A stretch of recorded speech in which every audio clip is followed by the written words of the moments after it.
Alrighty, welcome back once again, returning to Coffee Talk, which we've made a little less than a quarter progress, I assume, by that. But yeah, I can't remember what day we're on. Oh wait, can we just literally go back to any? That's cool. Let's see. 1,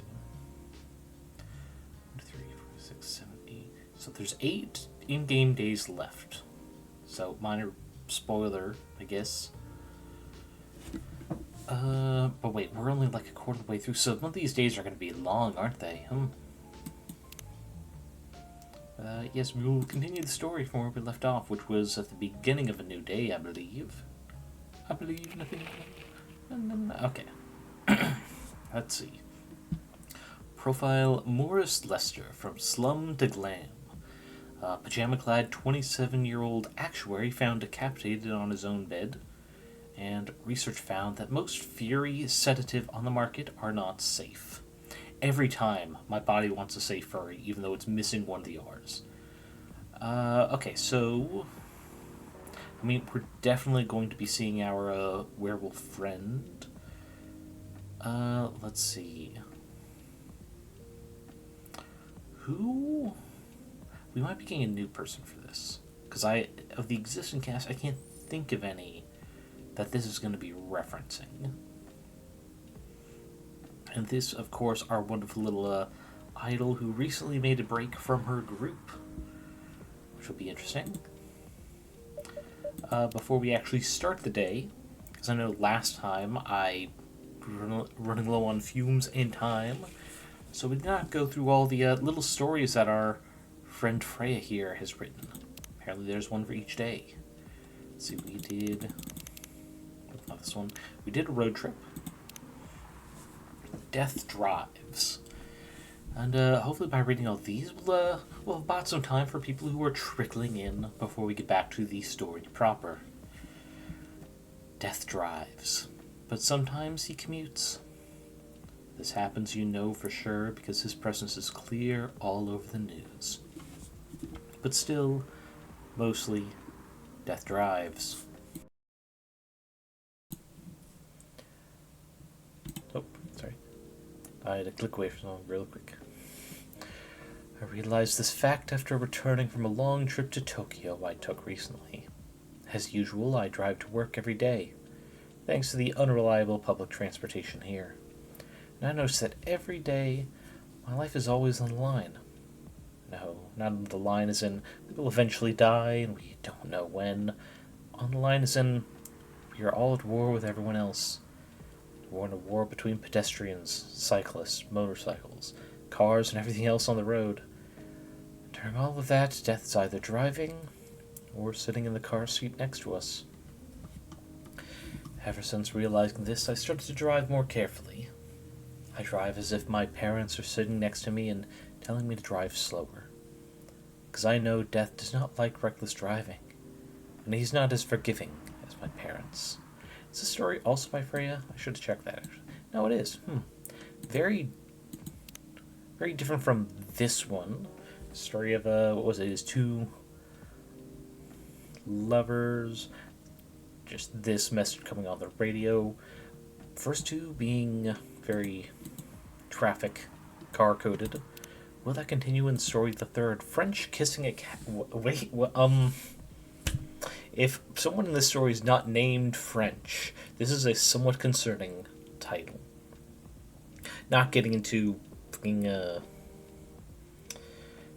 sexuality or anything with literal cats, but just sanitation-wise, using tongue to kiss your cat, who is very much not a human being, does not eat human foods, and has the flexibility to lick their own asshole. Not a thing you should be kissing full on in the mouth with tongue. And if that's an extreme view to have, then I'm an extremist, apparently. But alright, we're starting with dialogue. So, what's the craziest thing you've ever done in your life? Asked her dating app partner. Pretty bold question to ask on your first date, Kari thought to herself. And in the first hour as well. Are you sure you want to know the answer? Definitely. I think it's the best icebreaker question. It's also a good indicator. Indicator of what? For how compatible we are, and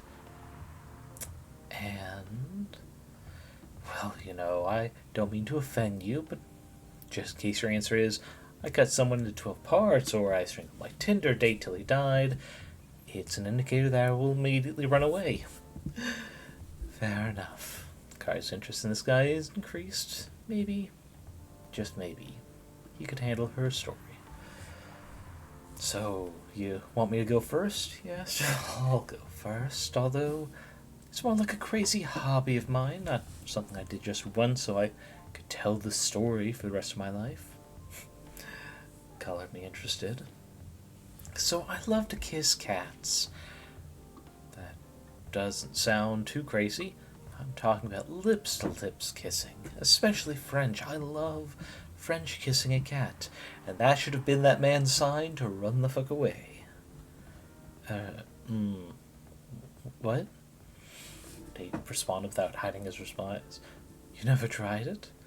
If you feel uncomfortable with kissing a male cat, you can always try doing it with a female one. Are you telling me you've kissed a female cat before? Both male, female, I'm pretty flexible like that. Just like a cat's spine. He didn't say anything, which was unsurprising, considering such secrets weren't usually revealed on a first date.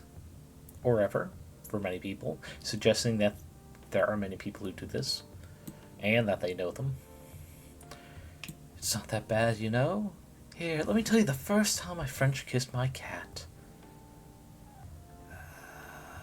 I was around 14, an age where most people feel curious about many, many things, especially sexual stuff. But I had no boyfriend, so I couldn't just ask someone to help me practice kissing. But I did have my biggest love at that time. Her name was Orin, and she was a beautiful orange cat. Gorgeous pair of shiny orange eyes. Her date still hadn't responded, so Kari continued with seeing her beautiful eyes. I got an idea. Decided to borrow my mother's red lipstick, paint my lips red. It was a mess, but I was pretty satisfied with the results. Picked her up as usual, and without her knowing, I quickly put my lips on hers. Of course, she clawed her way out of my grip, but just in that quick moment, I felt something weird. It's the same feeling you have when you ride the merry-go-round the first time. No, roller coaster would be a better comparison. After that, I started honing my skills, and now even stray cats don't mind me kissing them. To her surprise, Akari noticed that her date had left her alone in the cafe. Unlike previous dates she told her story to. Are you crazy? The man asked, with his eyebrows halfway to his hairline. Well, you did ask about the craziest thing I've ever done. Why? You're not interested in kissing a cat even after listening to my story? God, no. I'm a dog person, for God's sake. That's a good twist there. Like, he's not judging her for kissing cats. He's judging her for cats instead of dogs. That's a nice twist. So, not another car story. And you know what? That's one of those things where it's like, not a sin, but not illegal either. Just weird. The craziest part of that is knowing that. Where do they say? It was.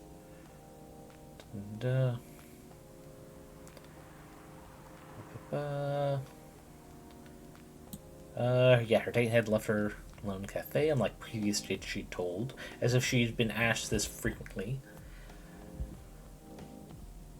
But the fact that it's like, you would imagine if someone had an issue with the story, you would hope they leave before the French kissing the cats bit comes up, because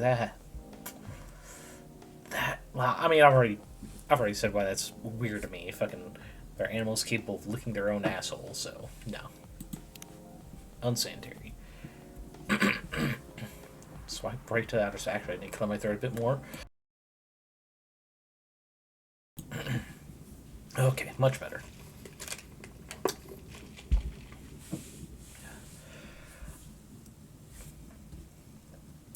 Alright, Freya, you are into some freaky stories. Swipe right to outer space. Hello there. I'm a female alien. That's what you call us, right? We're a planet located in a galaxy the humans call Andromeda.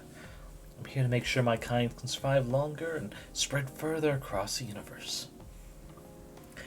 That's what was written on her dating profile. As a sci-fi nerd, I didn't need to think much about swiping right, even though the pictures she was using for her profile were just cosplay silhouettes and weird, artsy spaceship-like photos. Here she is now, sipping her cup of Papua Wamena, looking exactly like the dream girl I've always fantasized about. Dark bobbed hair, thick eyebrows, sharp eyes, and a never-ending smile directed right at me.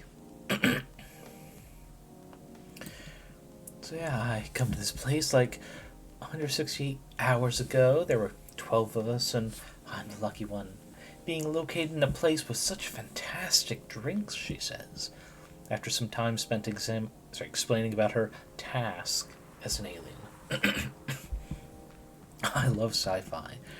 This might be too much. She hasn't said anything about her job, where she was really born, or any other normal stuff. Maybe she's crazy, that must be it. No way such a perfect-looking girl could be perfect on the inside too, say to myself. God does not grant gifts with both hands, as some might say. So, what's your plan? Are you going to release this story as a novel, comic, game, movie? I ask her. What story?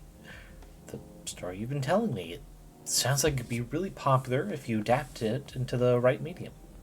Well, I've been telling the story through social media and dating apps.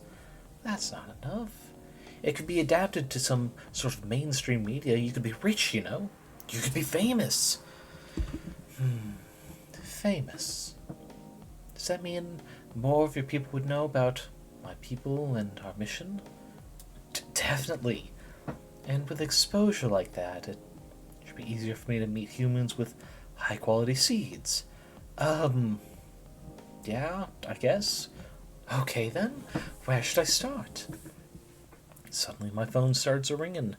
It's my best friend. Pardon me, a minute, I need to get this, say to her as I answer the call. Yo, dude, who the hell is that chick you're with? She's freaking gorgeous, man! My friend's excited voice meets my ear. And over the loud whisper I'm immediately suspicious of. But are you at our usual coffee shop? Yeah, bro. I'm lining up at the counter. Do you see me? Yep, there you are. You lucky bastard. Where did you meet that beauty? Man, I always love it when they grow their hair super long and then color it like that. Huh? What do you mean? The chick, bro. Sat right in front of you. She looks just like my ideal girl. Long hair, all rainbow colored like that. Big eyes. And those cheekbones. Put down my phone and stare at the brown-cheeked girl in front of me. With a strange mix of emotions. Why are you looking at me like that? She asks. You really are an alien. Yeah, that's what I've been telling you this whole time. Fuck me. Finally! That was my task all along, so my place or yours. Please, no. Jesus Christ. Alien girl down bad, apparently. Reminding me of our astronaut-suited visitor the other day. And the latest one, the one we got after yesterday's, well, in-game day. Cyberpunk Love Hotel. Room service. Get this order, room 512. Order came around 10:30 p.m. I was doing nothing. Or, in other words, I was waiting for an order to come. Task: take a bottle of wine, a couple packs of condoms. Yes, sometimes guests really do ask for things like this. Talk about being unprepared. The person in charge that night gave me the requested items, let me out of the room to deliver them. From there, I went to the lobby and waited for the elevator to arrive. While I was waiting, a guest came in behind me and pressed a button to call the elevator. He looked at me in awe. I looked back at him, showing them the smile hotel management taught me. He smiled back. When we got in the elevator, he pushed the button for the 3rd floor. Silence filled the tiny room. As we ascended, the guest pulled his phone from his pocket and started recording me. This again, I thought. I didn't do anything about it. To be precise, I can't do anything about it. It's part of the job, after all. Ding! We reached the 3rd floor. The guest left while still pointing his camera at me. At me. Wonderful act. I waited, alone, till the elevator reached the 5th floor a few seconds later. Left the elevator, started moving towards room 512. When I was in front of the door, I rang the bell to let the occupants know I'd arrived. It's here! I can hear the muffled voice of a woman. The door opened. Look, hon, they really do use a robot to deliver room service. The woman shouted back at her partner. That is so cool.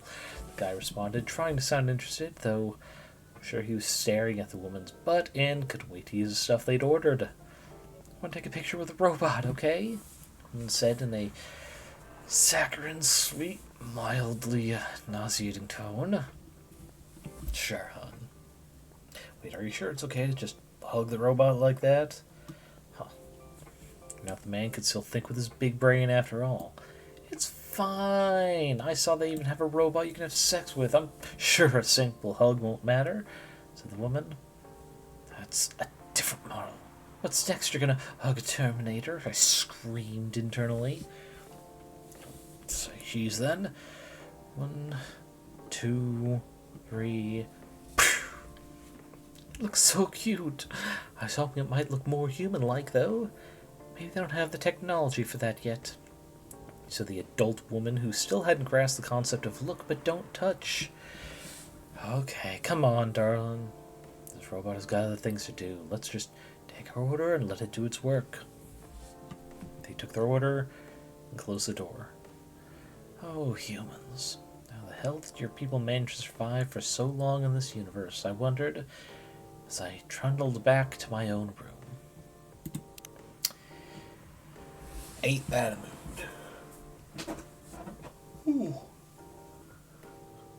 Alright. Big stretch. About 15 minutes in. That's a good enough start to get back on track. So, recent plot films, actually. Does it show me anything here? Nope, not from the previous day. So let's see. We haven't had the cat... God, I'm horrible with names. Thankfully. Okay, so Freya, storyteller, she's hanging out in our little post-midnight only cafe, which is a strange concept in itself, in Seattle, gathering ideas for a story she's trying to write, with less than 2 weeks. Georgie is our cop friend who also comes in to, take a little bit of a break. Out of the rain, off the street, with a nice cup of joe.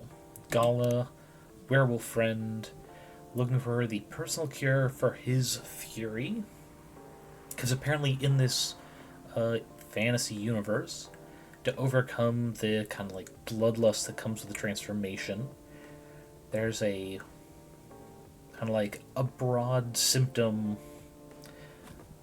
focused medicine that, for the recent news we got in that newspaper, is not working quite as well as intended.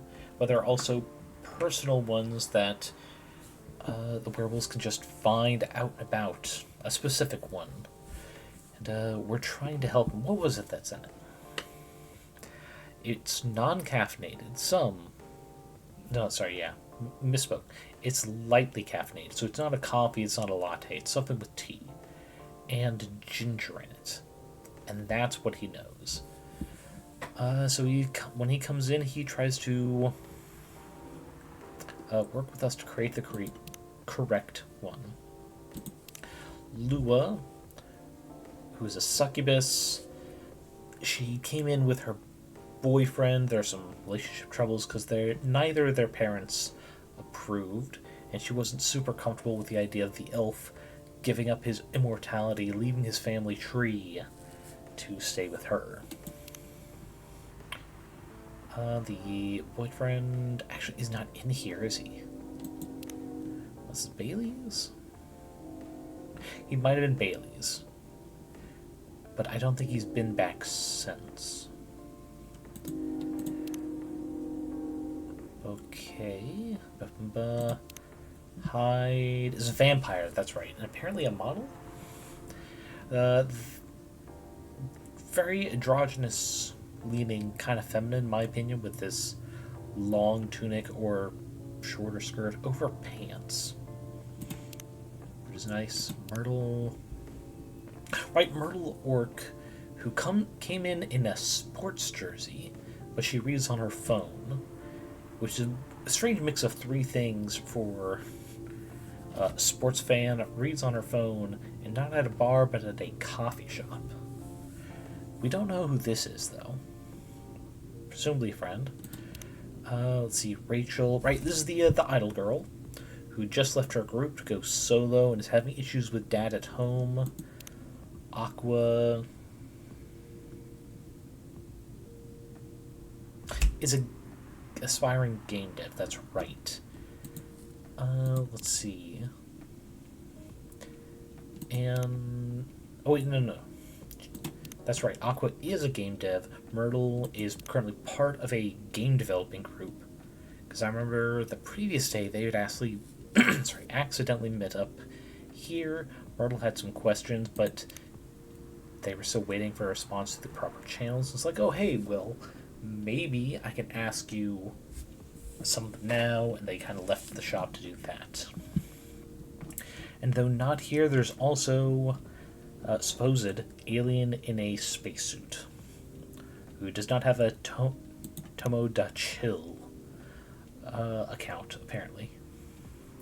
Brewpad has all recipes, which... Okay, that's the...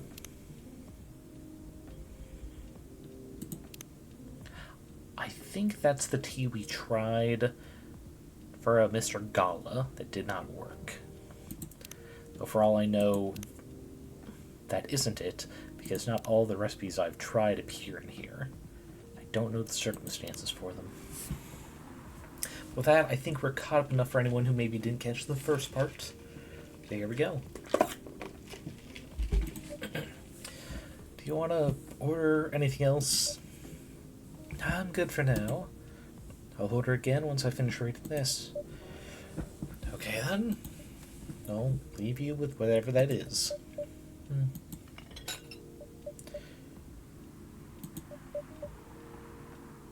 Interesting read, apparently. Oh, man. That's a squishy sound. Oh, it's her again. Oh, Aqua. Fancy seeing you again so soon. Hi, Freya. Hi, Lucy. Good evening, Miss Aqua. How are you two doing? Same old. I'm good. How about you? I'm fine, thank you. And you? I mean, oops. Yeah, you ever get caught in that cycle before? I have.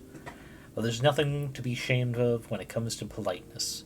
It seems to be far less common than it should be. I asked that already. I'm sorry. Don't worry about it. Is Myrtle here? So far, it's only me and Lucy. We have you with us now, of course. Are you meeting her here tonight? Oh, it's not like that. I was just wondering whether she's come here again tonight. You have her email, right? Yeah? Why don't you just tell her to come and meet you here now? That always works for me whenever I want to talk to someone. That wouldn't be nice. It's not that important, anyway. I just want to follow up on the questions her team sent today. Follow up directly, I mean. Anyway, I should order something. Take your time, Miss Aqua.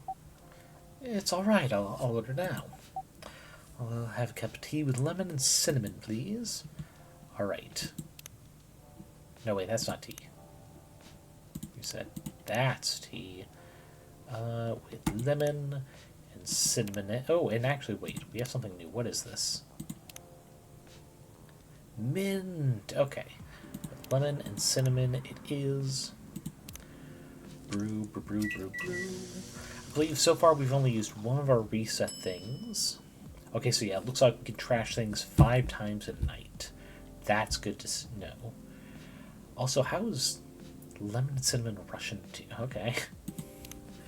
So if there's just something about Russia and lemons, it does not cohere in my mind. Just, I guess, a personal assumption, which might be wrong, but I thought they were too far north to have something as tropical as a lemon within easy access, without trading at least. Well, here you go. Oh, it looks so pretty. If I'm not mistaken, it's called Russian tea, right? Oh, are we getting the story on Russian tea? Oh, you knew? I heard about it once. Pretty sure the only part that's Russian is the name. It's originally from a community cookbook or something. You're right. Oh, that's a highly specific fun fact to know. I guess I spend too much time browsing the internet. When did you arrive, Freya? Oh, I've been here since you left last night.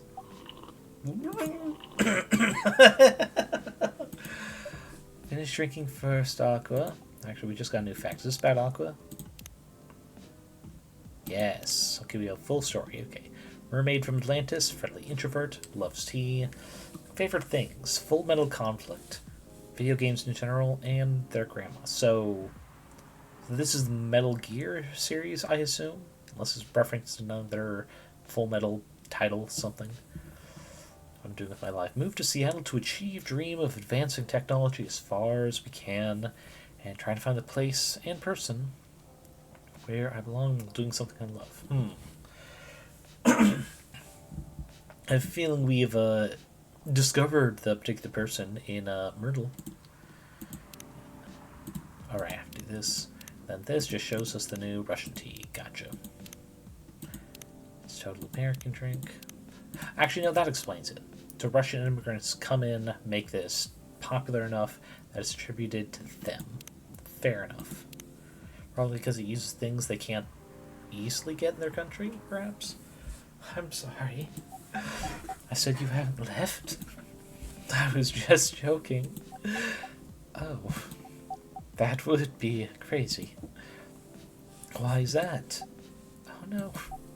I didn't mean to offend you or anything. It's just that you shouldn't forget to take breaks. You too, Lucy. Please make sure you get enough rest. Of course I will, Miss Aqua. This place is barely open 6 hours at a time and only in the middle of the night. Plenty of rest time.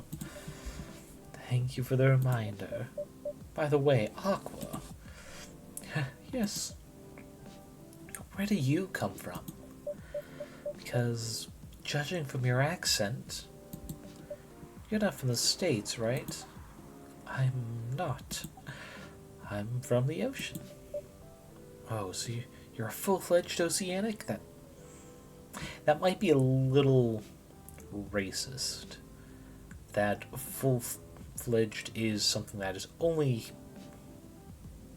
earned, we'll say, by people who were actually born and raised in the ocean. It's like what would the equivalent be? Your only real proper Texan is if you were raised in Texas to hunt with gun or bow or some such. It's like, man, you could only have probably been there if you did this one particular thing that is not a universal experience for people who live there. Born and raised in the sea. Why did you move here? Chasing the American dream, I guess. Man, who isn't? Failing to achieve the dream, at least. You moved with your family? Ooh, bit of a sore spot. No, I'm the only one who could move here. Oh. May I know why? It's not easy for our people, especially the females, to get higher education. I got scholarships and the opportunity. I wasn't sure about moving, you know, but my parents pushed me to do it. How long have you been here? Almost 2 years now. Do you visit your parents often? They can't. Do you know how hard it is for my people to get a US visa? I'm sorry to hear that. It's okay, we're still in contact. We do a video call at least once a week. Okay, so Aqua as a character is fitting a particular role of...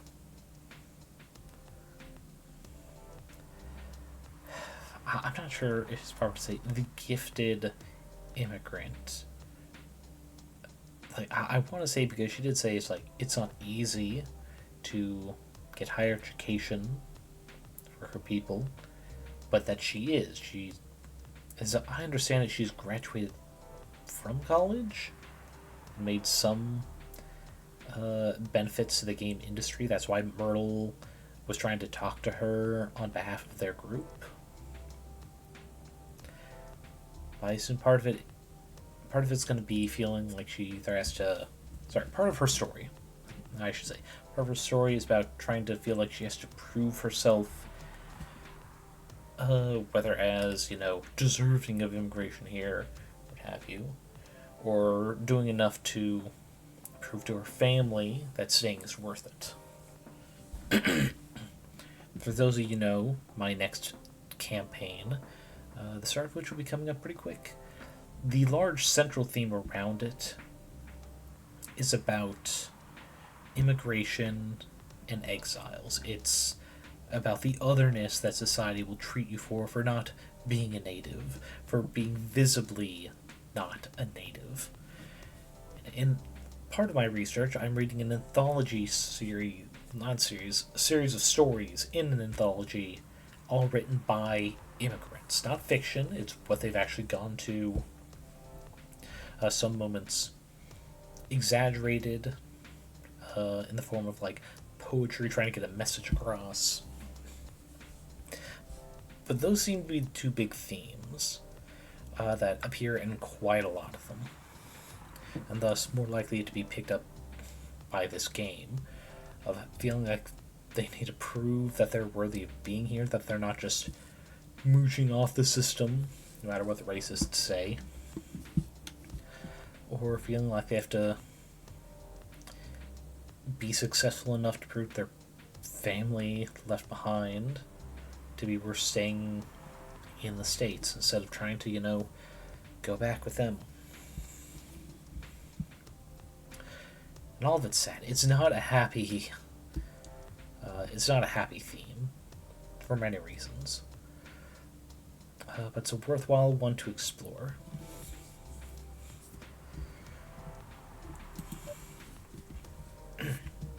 Do you have any siblings? Of course. We are sea people. My extended family is probably as big as Seattle's population. Wow, that's a lot. Do you really have that many relatives?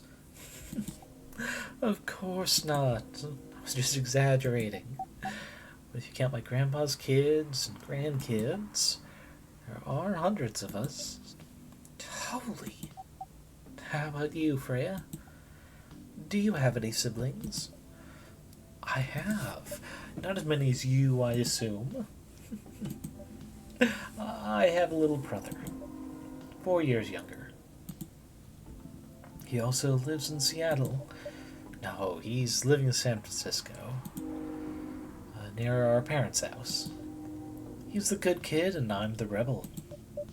Working some high-end tech job. I'll take care of my dad on the weekends. That's so nice of him. I know, right? That reminds me. I should visit my parents after finishing this draft. You should. Visit them while you can. I know. Anyway, I want to order something. Another espresso. You know, the usual.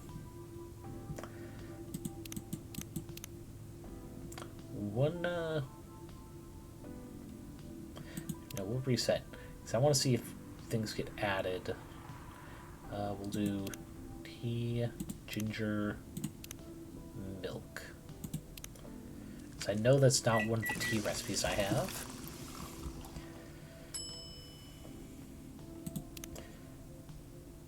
Honey milk tea. Wait, really? Oh, wait, I'm supposed to do ginger. Oh. We trash it.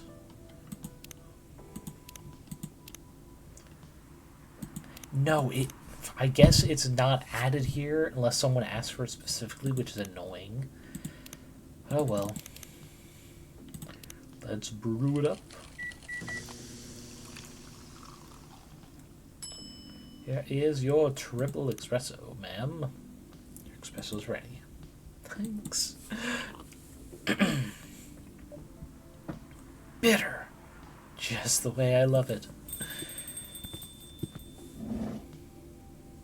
Oh, this is new fella. Good evening, sir. Good evening.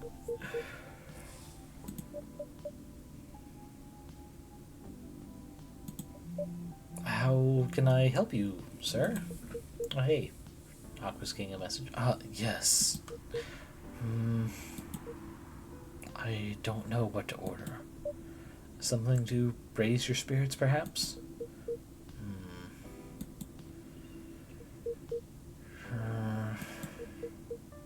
Wait, is this, shit, what's her name?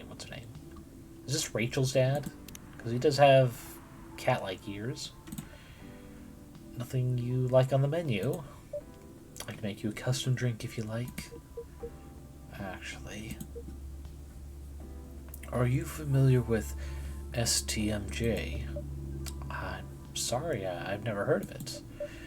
If you can tell me the ingredients, I'm sure I can recreate it. Lucky me. STMG stands for Susu Talor Madhu Jade. No, J. Its designation means milk, egg, honey, and ginger. Understood. Milk, egg, honey, and ginger. Wait, do you have the eggs? I certainly have. They're not on the shelf. But I'll add egg once I've mixed the rest of the ingredients. I'd love that. 1 cup of STMJ, please. Alright, shit. I'm blanking on what it was again. Okay, here we go. Milk, egg, honey, and ginger. So we need to do the milk, honey, and ginger part. Honey, ginger.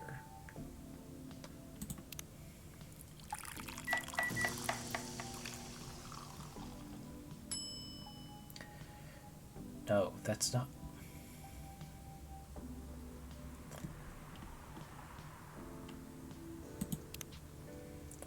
One sec.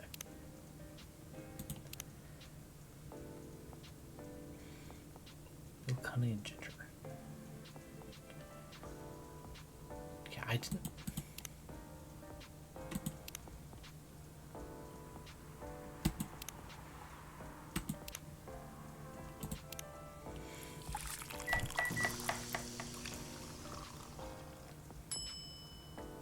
Okay, I guess it's the best we can do, because I didn't see egg. So here's your STMJ. Okay, so it just doesn't give us that title, which throws me for a loop. Let's see. You almost got it right. Sorry, sir. Can I point out the mistakes? I guess it's the honey. Should have put the ginger in after the milk. Noted. Don't worry about it, though. I've traveled to so many places in the States. So wait, does the order of ingredients matter? Huh. It should be... Okay.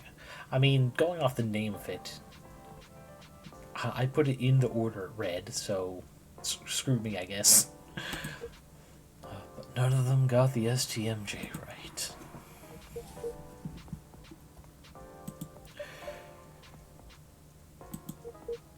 Excuse me, may I ask you girls something?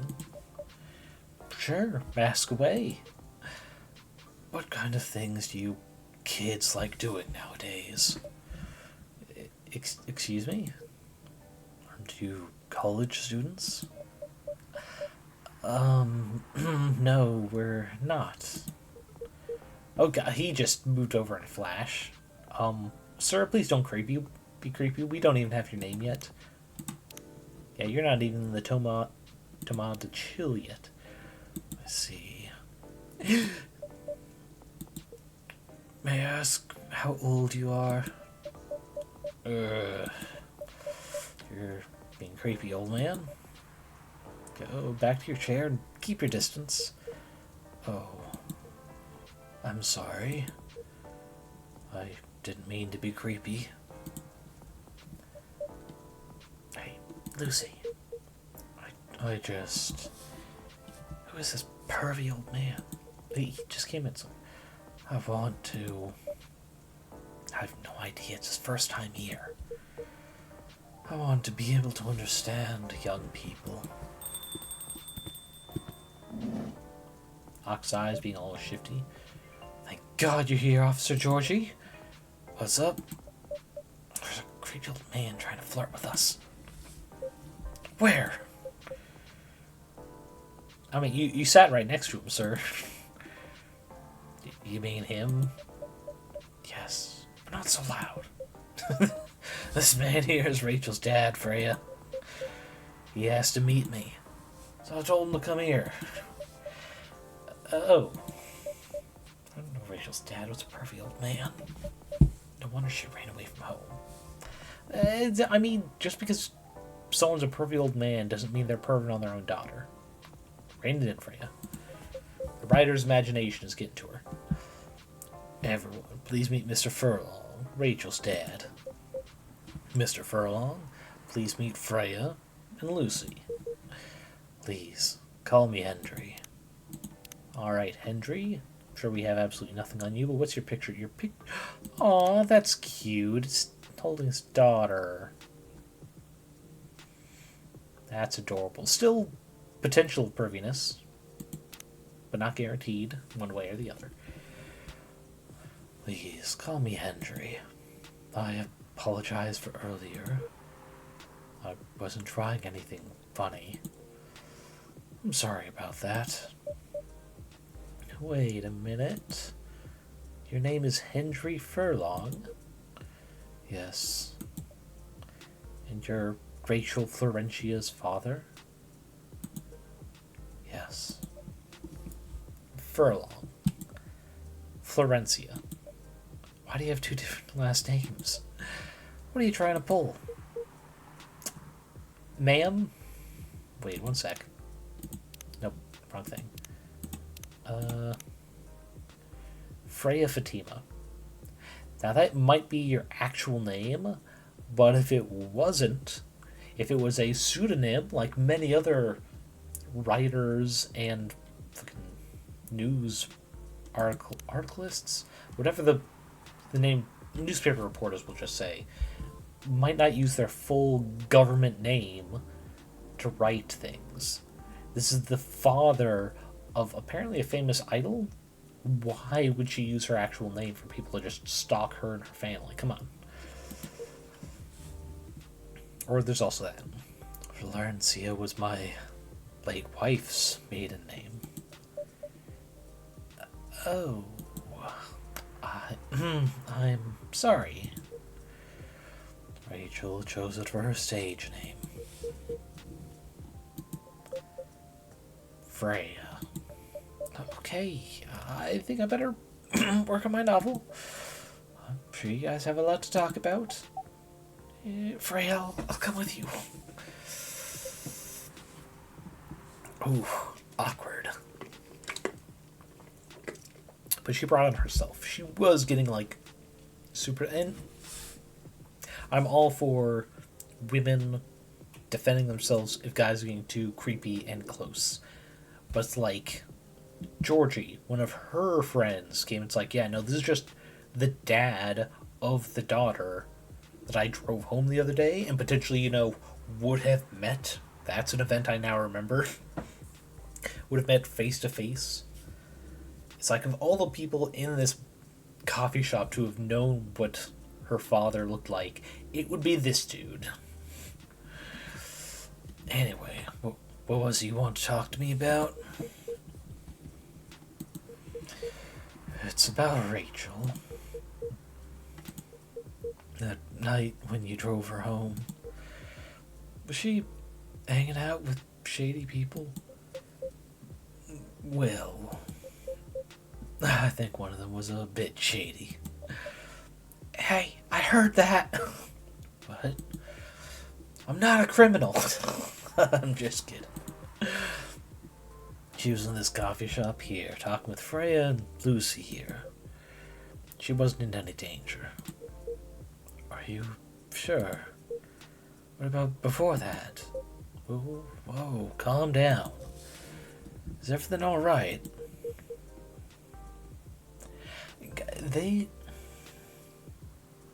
I know the appeal of this game is much more about, like, the story than the characters.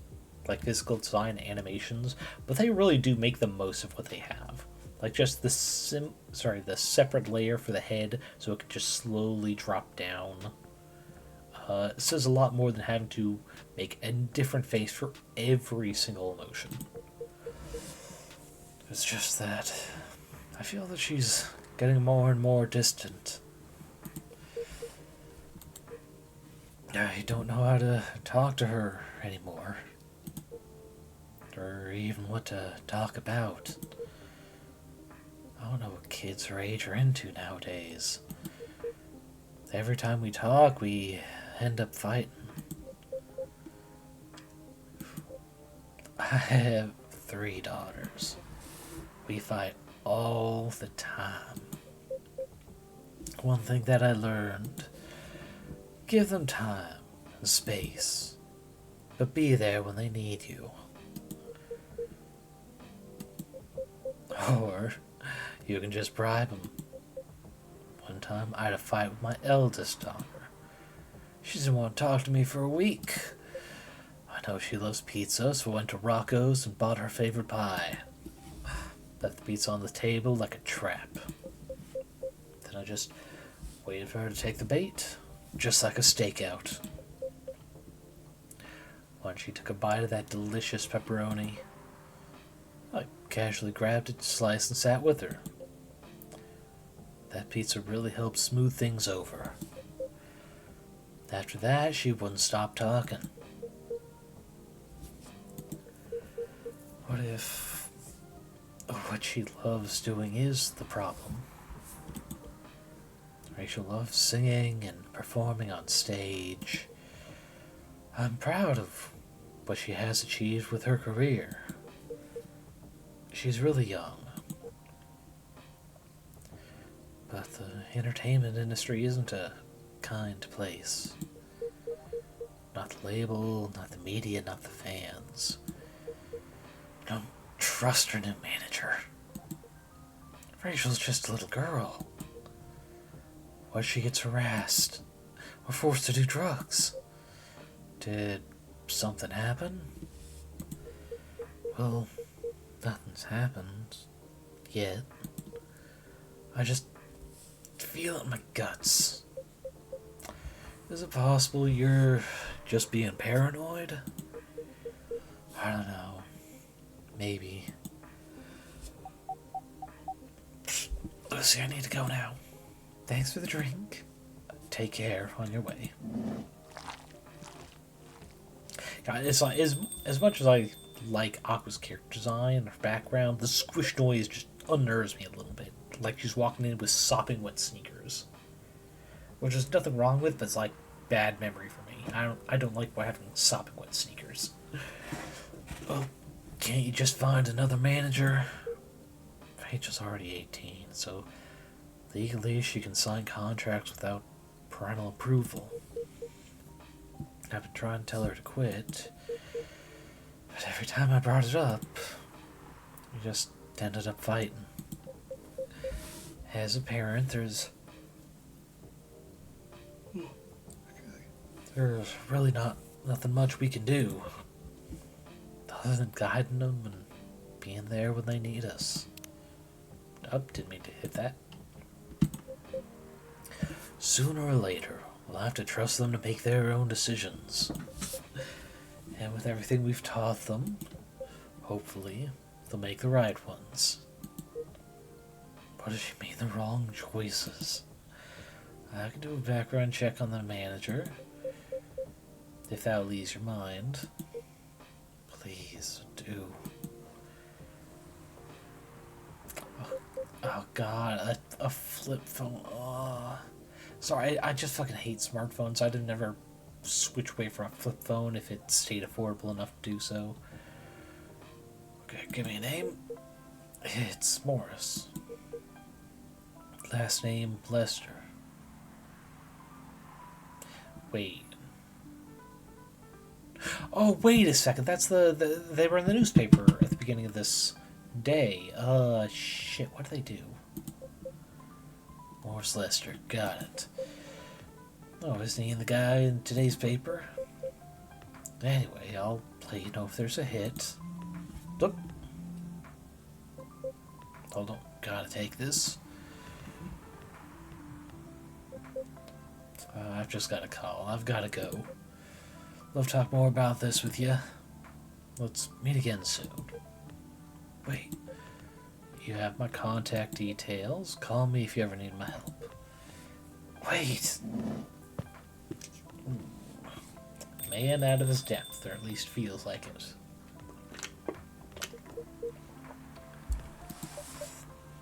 Don't worry. I'm sure everything will be alright.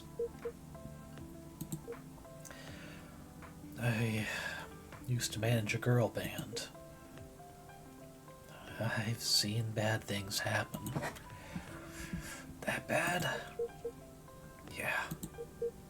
I was against her joining that pop group at first. But my wife, Rachel's mom, she convinced me to give it a chance.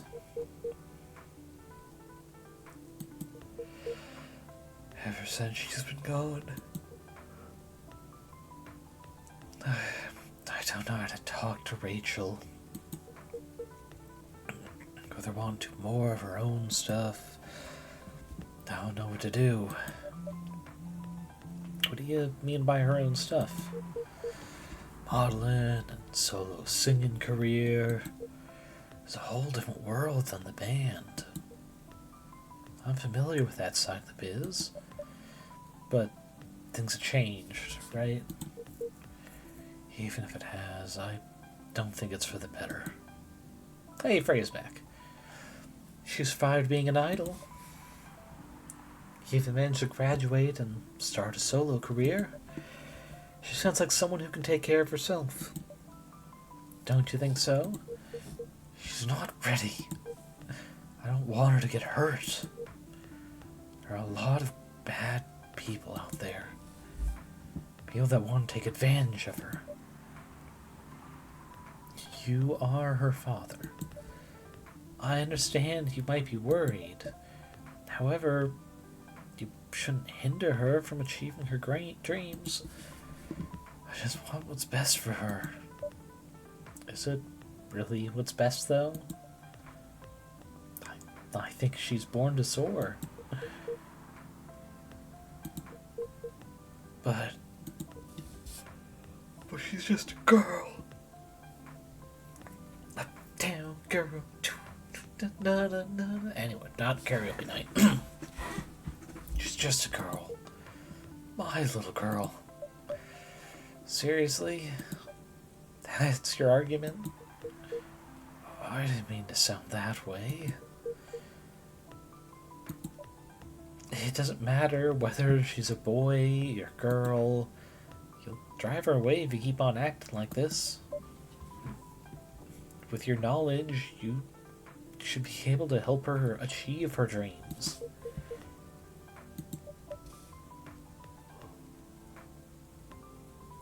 Pardon. Sorry, big yawns out of nowhere tonight.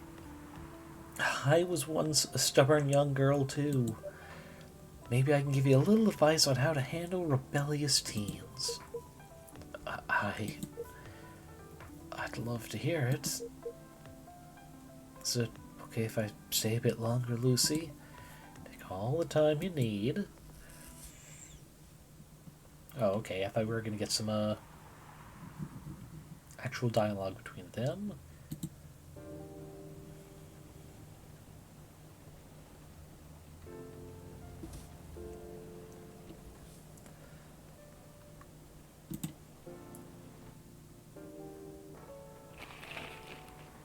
Okay, so it's a completely new day, not continuing the same night. Military personnel stationed along East Coast to prevent immigrants flooding in from the Atlantic. Ooh, that's feeling too topical, but okay. Werewolf representatives push the ministry for more accessible sedative because yesterday's paper said one of the big manufacturers to suppress fury was not working right. Does that make sense? Doctor from Slocktown arrested for experimenting with child clone. 1 second, is that an actual town? Let me just do a quick check. Slocktown.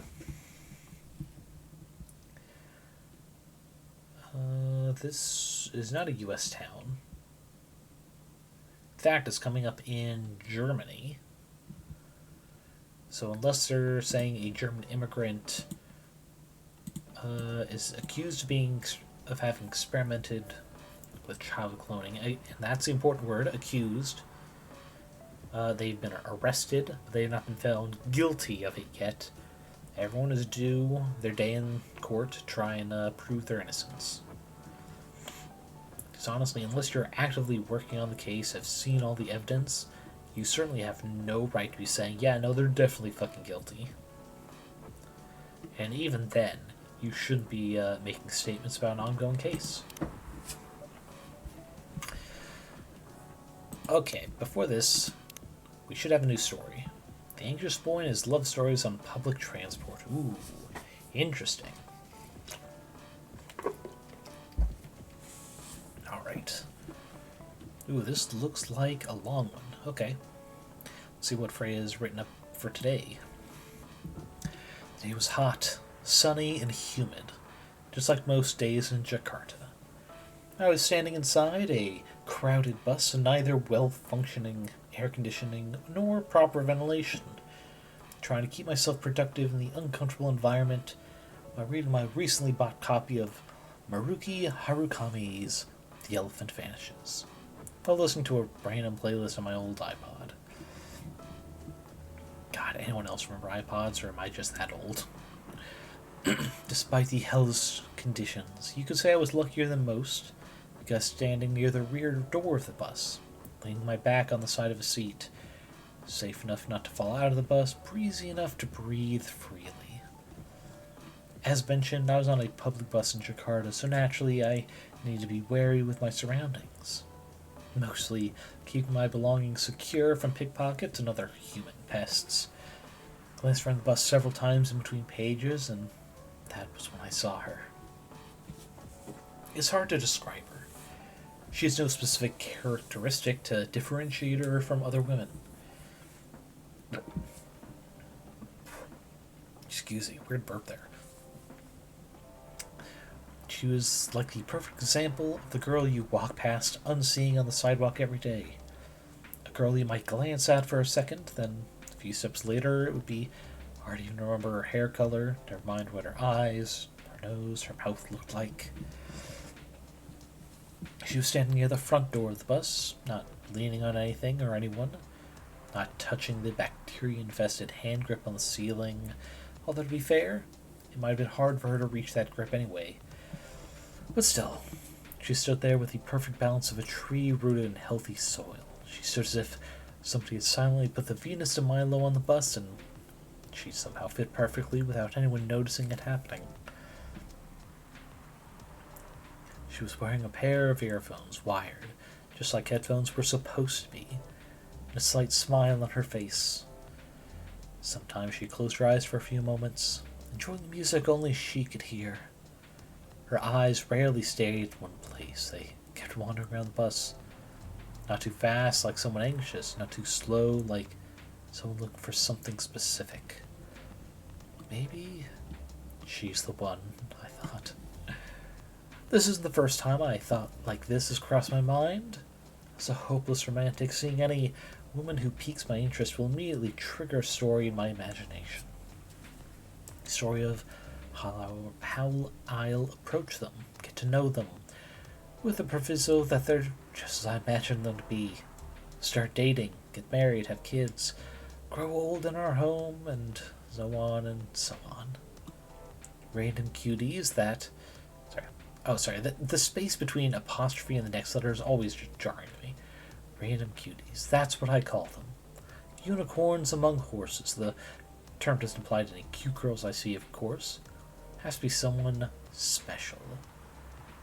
Or at least someone I imagine to be special. The thing is, automatically imagining those stories whenever I happen across a random cutie isn't healthy. Puts a toll on my mind and, of course, my heart. Creates a lot of unhealthy expectations for any opportunities even arise. Well, here's one thing about this story that is very jarring. This sort of opener is certainly not the one that comes up with the follow of just bashing your head in. This is not appropriate behavior, dudes. Stop it. Be better. But yeah, there are certainly some people out there who need to understand what they imagine of a person is not truth. That is both for the positive and compliments they imagine them to be, but also the insults and vile things you assume of strangers. Anyway, oh shit. She looked at me. We made eye contact for a brief flash of seconds. I returned to my book. Did she notice me staring at her? Did she see what I was thinking? My mind won't stop spinning, overthinking while my pulse beats double time in my ears. I continue staring at my book. With what just happened, I obviously can't read it properly. My eyes were looking at the words, but nothing was processed other than thoughts of her. I glanced back at her, and she was staring at me, eye contact more than once. It has to mean something. Should I approach her? Introduce myself? Yes, I should, but what if things go wrong? What's the worst thing that can happen if we introduce ourselves? First, it's a crowded bus. Moving from the rear door to the front will definitely annoy some people. Second, what if after we approach her, she becomes annoyed and... Oh, come on. You're overthinking as usual. Nothing bad will happen, even if she does get annoyed. Don't dismiss me. Nothing bad will happen. Well, she might scream and say I'm a pervert, and the whole bus will beat me to death. Oh, the worst option, what if we introduce ourselves, and then it turns out she's not like we imagined her to be. All the time, energy, we waste exchange for years of agony. Everything will be fine. Don't worry so much, self. No matter what happens second, we still have to try something first.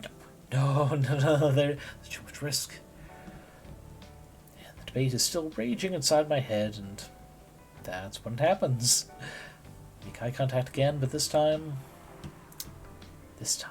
lasts longer than a few seconds. And then she smiled at me. Just a small curve on those perfectly average, beautiful lips. I quickly returned to my book. Okay, actually, now let's hang on for a second. One, I get that this point of view is supposed to be a worrying sort of person. Like, literally worrying is their personality. I get that. But to have pointed it out so blatantly, with it's like, yeah, I know this is a bad habit to have, just imagining how special this random cutie, I think that's what you call them, random cuties, but then have it possibly get, rewarded. I'm not sure I'm going to like this ending. This story might end up feeling like some absolute het slop type content. See? You have to do something. Actually, wait, no, there's another thing. I just remember what it was. If this was based on a true story to any fucking degree, and the person involved reads this, who's gonna like being described as perfectly average, beautiful lips? The fuck does that mean? It's like, yeah, it's not an insult, but that's like, it's like, really? You're perfectly average. Really? Wow. Way to have me stand out from the crowd or some shit. Anyway, misspelling something. See? You have to do something. But remember the girl with the violin? Was on the train to Yogyakarta a few years ago? Of course I remember her. Exactly.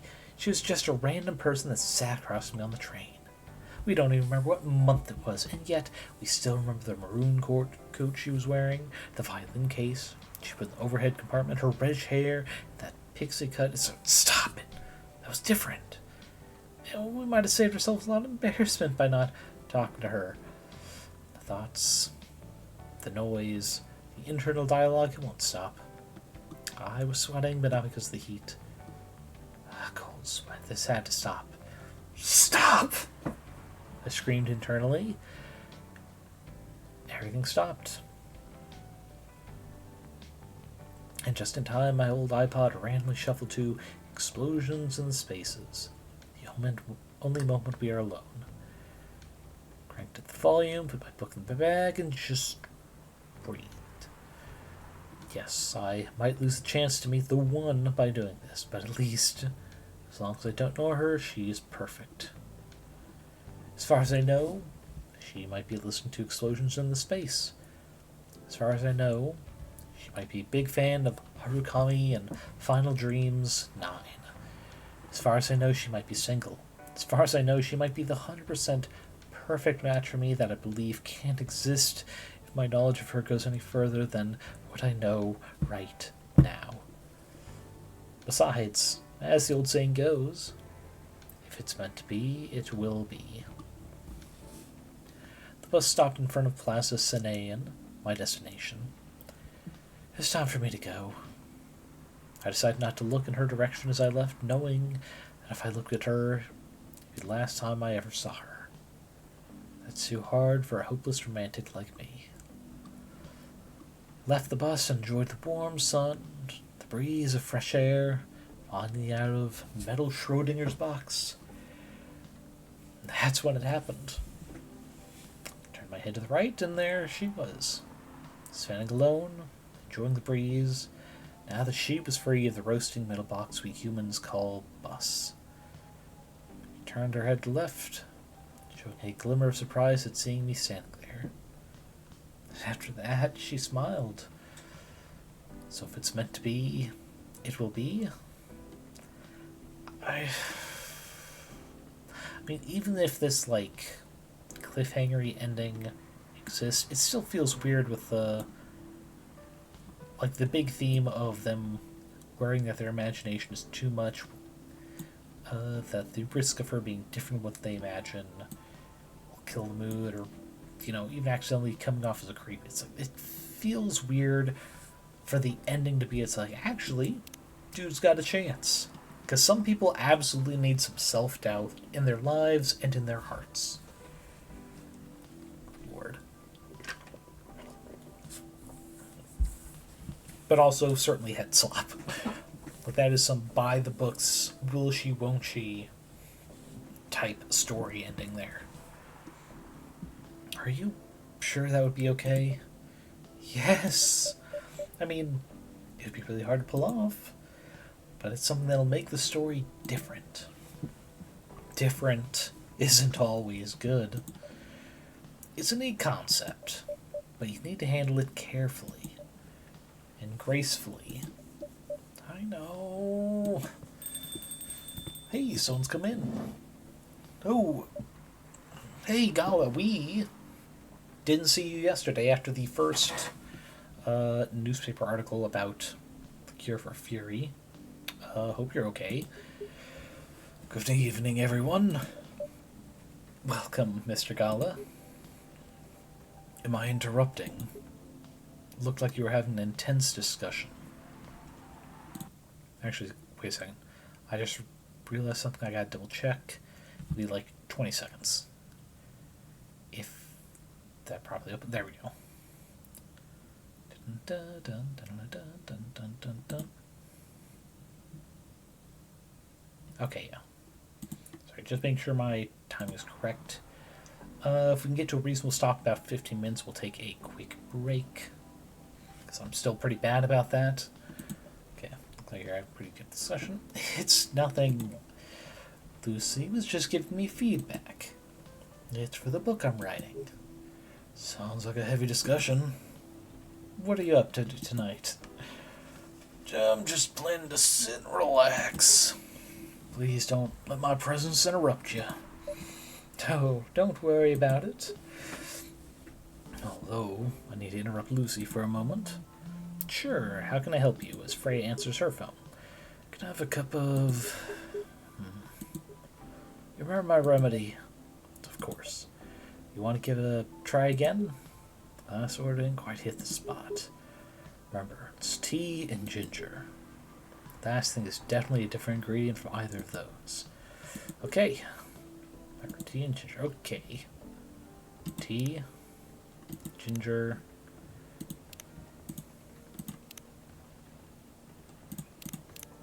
One tea I have is salt Thai, which I think is what I gave him last time. You try lemon because it's new, but I think it's more likely. It's something I could have made last time. Mint was there. I was there. Pretty sure lemon, but I'm not gonna put that there. So let's go milk. Tea, ginger, and milk. Alright, because there's milk, let's go ahead and latte art it. Oh, right, one of the things I learned, there should be, yes, I can turn with those. So, let's try runway. Well, maybe we can still make it work. Let's do that.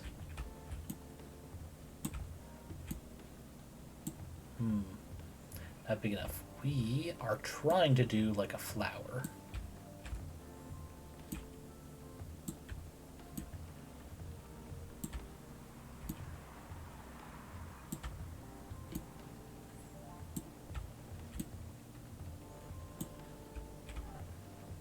Which in theory we'll be able to do because we can just,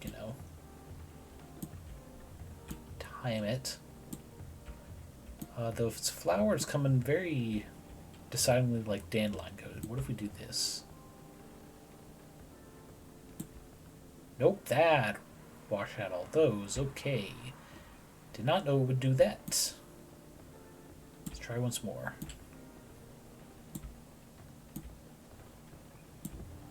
I wonder if it'll do the same when we do the etch thing. Like, can we make a near perfect spiral thanks to buttons to rotate?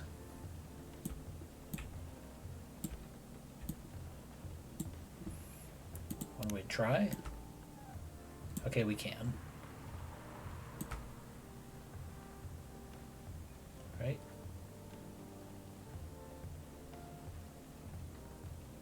Hope you have to physically move it.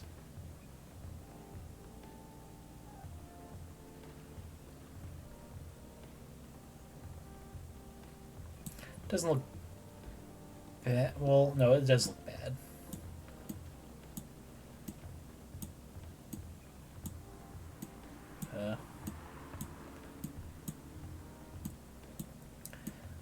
We're gonna try and do the sun, because it's a cure for fury, which happens at night. So we're gonna touch a daylight in with you. How's that?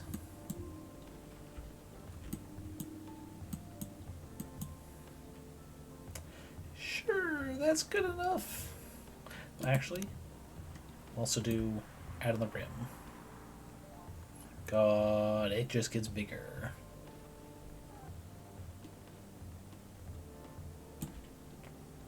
There we go. It's the blinding white light of the day. Dayman. Whoa. If anyone remembers that.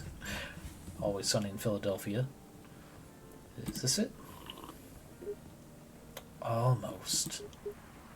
But no, this is not quite it. Dang. Anyway, please don't mind me and continue with your discussion. 1 sec. God damn it, okay. This is fucking annoying. How it doesn't show me everything I've tried. So I can't even, like, knock out what it's not with the things I've tried. Okay, what's the scrap I can write on? This one. Pen. Where did my fucking pen go there? Okay, that was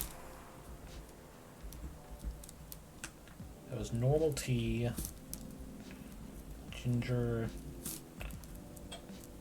milk.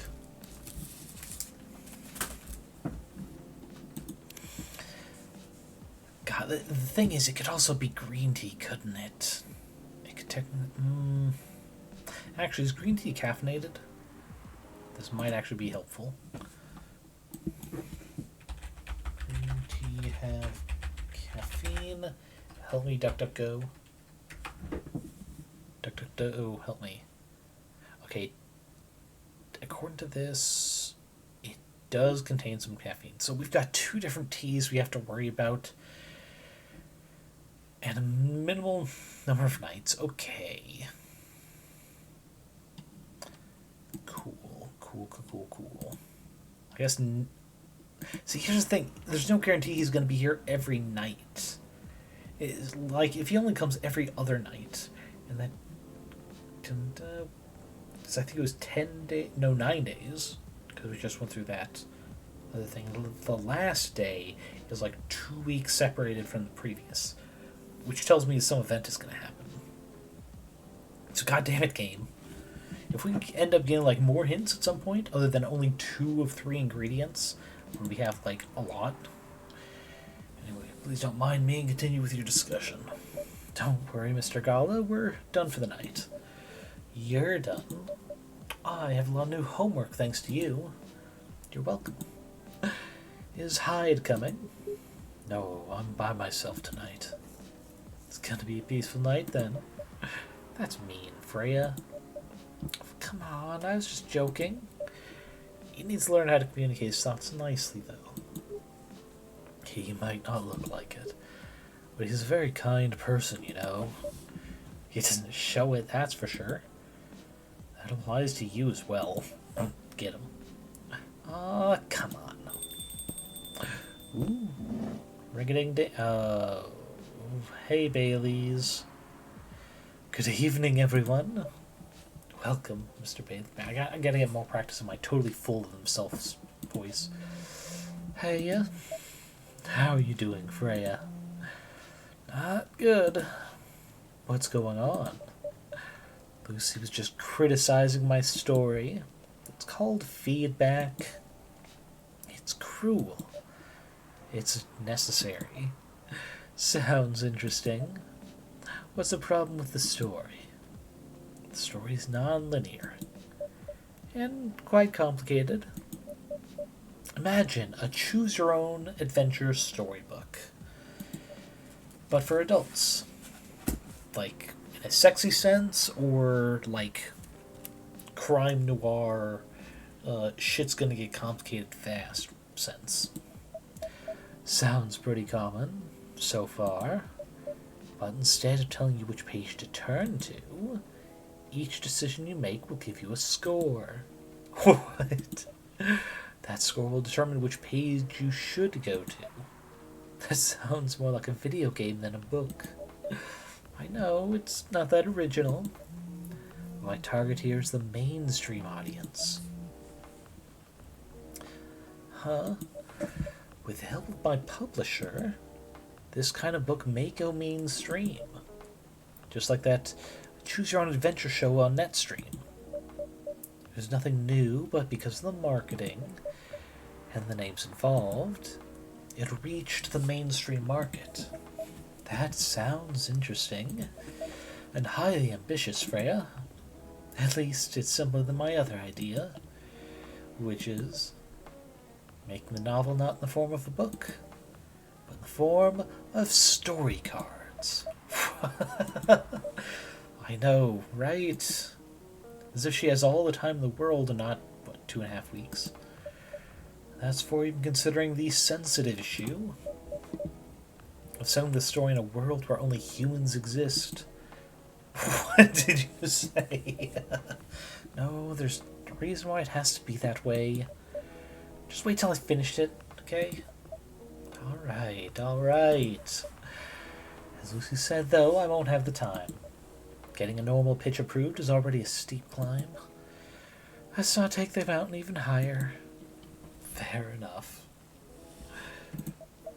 What's the story all about, by the way? You'll have to wait for it. Don't want to spoil the fun or the fact that you're getting inspired by guests to the coffee shop. If you say so. Anyway, I haven't ordered anything yet. What do you want to drink tonight? Could you stop looking at me like that? It makes me uncomfortable. Ginger latte, if you know how to make it. I might.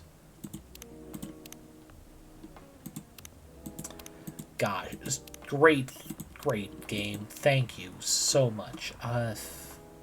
So latte is coffee milk, so I'm going to assume coffee,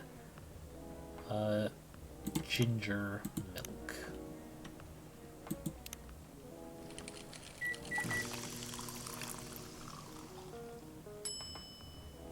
Alright, ginger latte. Serve it up. Here you go. Thanks. Oh, actually, what did we just learn? Oh, yeah, now you let us learn a freaking drink. Come on. What did we learn about Bailey's here? Designer, pumpkin spice fan. Designer. Here it is. Favorite things. Punk. Been listening to pumpkin spice since I was a wee lad. What doing with my life? Escaping bloodlines. Experiencing life one color at a time. One day I will have my own solo expedition. You know, sorry, not expedition.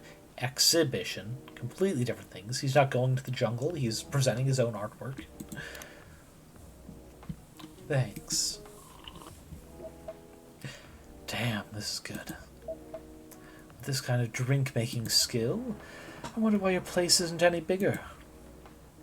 What we have here now is more than enough for me. Whatever floats your goat, I guess. By the way, how are you doing, Baileys? Still busy with your last client? Oh, I'm done with her. Done? As in you're dropping the project? Hey, I'm not crazy. I still need the money. Done as in I've finished the job. Spent the past few days making sure. It's even done before the deadline. Did she like it? Oh, she loved it. She had some complaints, of course, but I convinced her by using some design terms she doesn't understand. So, you finished your job by bullshitting her? The finest bullshit, milady. That's one survival skill every freelancer must have, and you know what? That is true. Like, heck, even normal artists hundreds of years ago, most important skill is bullshitting your patron. Because you don't get better at painting by imagining. You get better at painting by practicing. Which means you need money for the ink and the canvases, or the skill to be able to strip paint or cover it well enough that you can reuse the canvas. But yeah, making the people who pay your bills happy, not a skill to be overlooked. Are you working on anything right now? No. I'm taking a break from work. I need to work on a few personal matters. Oh. Like you and Lua? Something like that. By the way, I'm curious. How did you guys meet? If you don't mind me asking. I don't mind. It's just that... Oh, I was young and stupid, you know. Ooh. Actually, that seems like a good place to leave off. Brief bathroom break. Let me get a timer set up to come back to. Oh. Good timer. Here is the BRB screen. All right. The timer. Perfect. All right. See y'all in about 7 minutes.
Alrighty, and we are back from break. Or at least I hope so. I hope that anyone who needed to get a drink, a snack, use the restroom, got their chance to do so. We are coming back and potentially the story of how Bailey's and Lua met. These star-crossed lovers with horrendous families who both of them should just fucking disown. But to each their own. Different people have different values for family and different values for what is too far. Oh, come on. Who hasn't been there? You're right. So, I was a bit of a player back in college. Ooh, spicy. And I was going after my then best friend's girlfriend's friend. What a sentence that is. My then best friend's girlfriend's friend. The best friend-in-law, one might say. Wait, what? Okay, I'll say it slowly. I used to have a best friend. He was an incubus. Okay. Let's call him Cognac. Cognac has a girlfriend. Still following. And that girl has a friend. The friend is the one I'm after. Oh, okay. Got it. She was one of the hottest girls there. But everyone knew she wasn't the type of girl you'd want to date. Why? It's... I don't want to get into the details. But this succubus was super hot, and all the guys wanted to sleep with her. She was a player too. That doesn't sound like Lua at all. Because it wasn't Lua at all. She just... Huh? Lua was my friend's girl. Holy moly. This is getting spicier. The other girl's name was... Let's just call her Rose. Rose and Cognac. And heck, I'm pretty sure I'm mispronouncing Cognac. I only know it's some variety of alcohol. Continue. I knew Lua thanks to a relationship with Cognac. That's a fake name you made up, right? Yes! Now, will you let me continue without interruptions? Okay, okay. So I asked Lua a lot of things about Rose. She knew what I was after. It annoyed her so much. But I kept on bothering her. I mean, I was a pretty active guy back then. Here we see Freya just trying hard not to laugh out loud. Mood. So, Lua came over to visit us at one point. I lived with Cognac back in college. I'd been out and I got back just as Lua arrived. A total coincidence. We went into our place together and witnessed something surprising. What? Cognac was sleeping with Rose. Holy mother of holy! I saw the look on Lua's face. The disbelief, anger, sadness. And without even thinking about it, I punched Cognac in the face. You what? I got into a fight with him. Oh, I haven't told you. Cognac was a brilliant... Cognac was a Brazilian jiu-jitsu tutor for kids. He's pretty good. Oh my. Yeah, I landed that one punch, and he beat me to a pulp.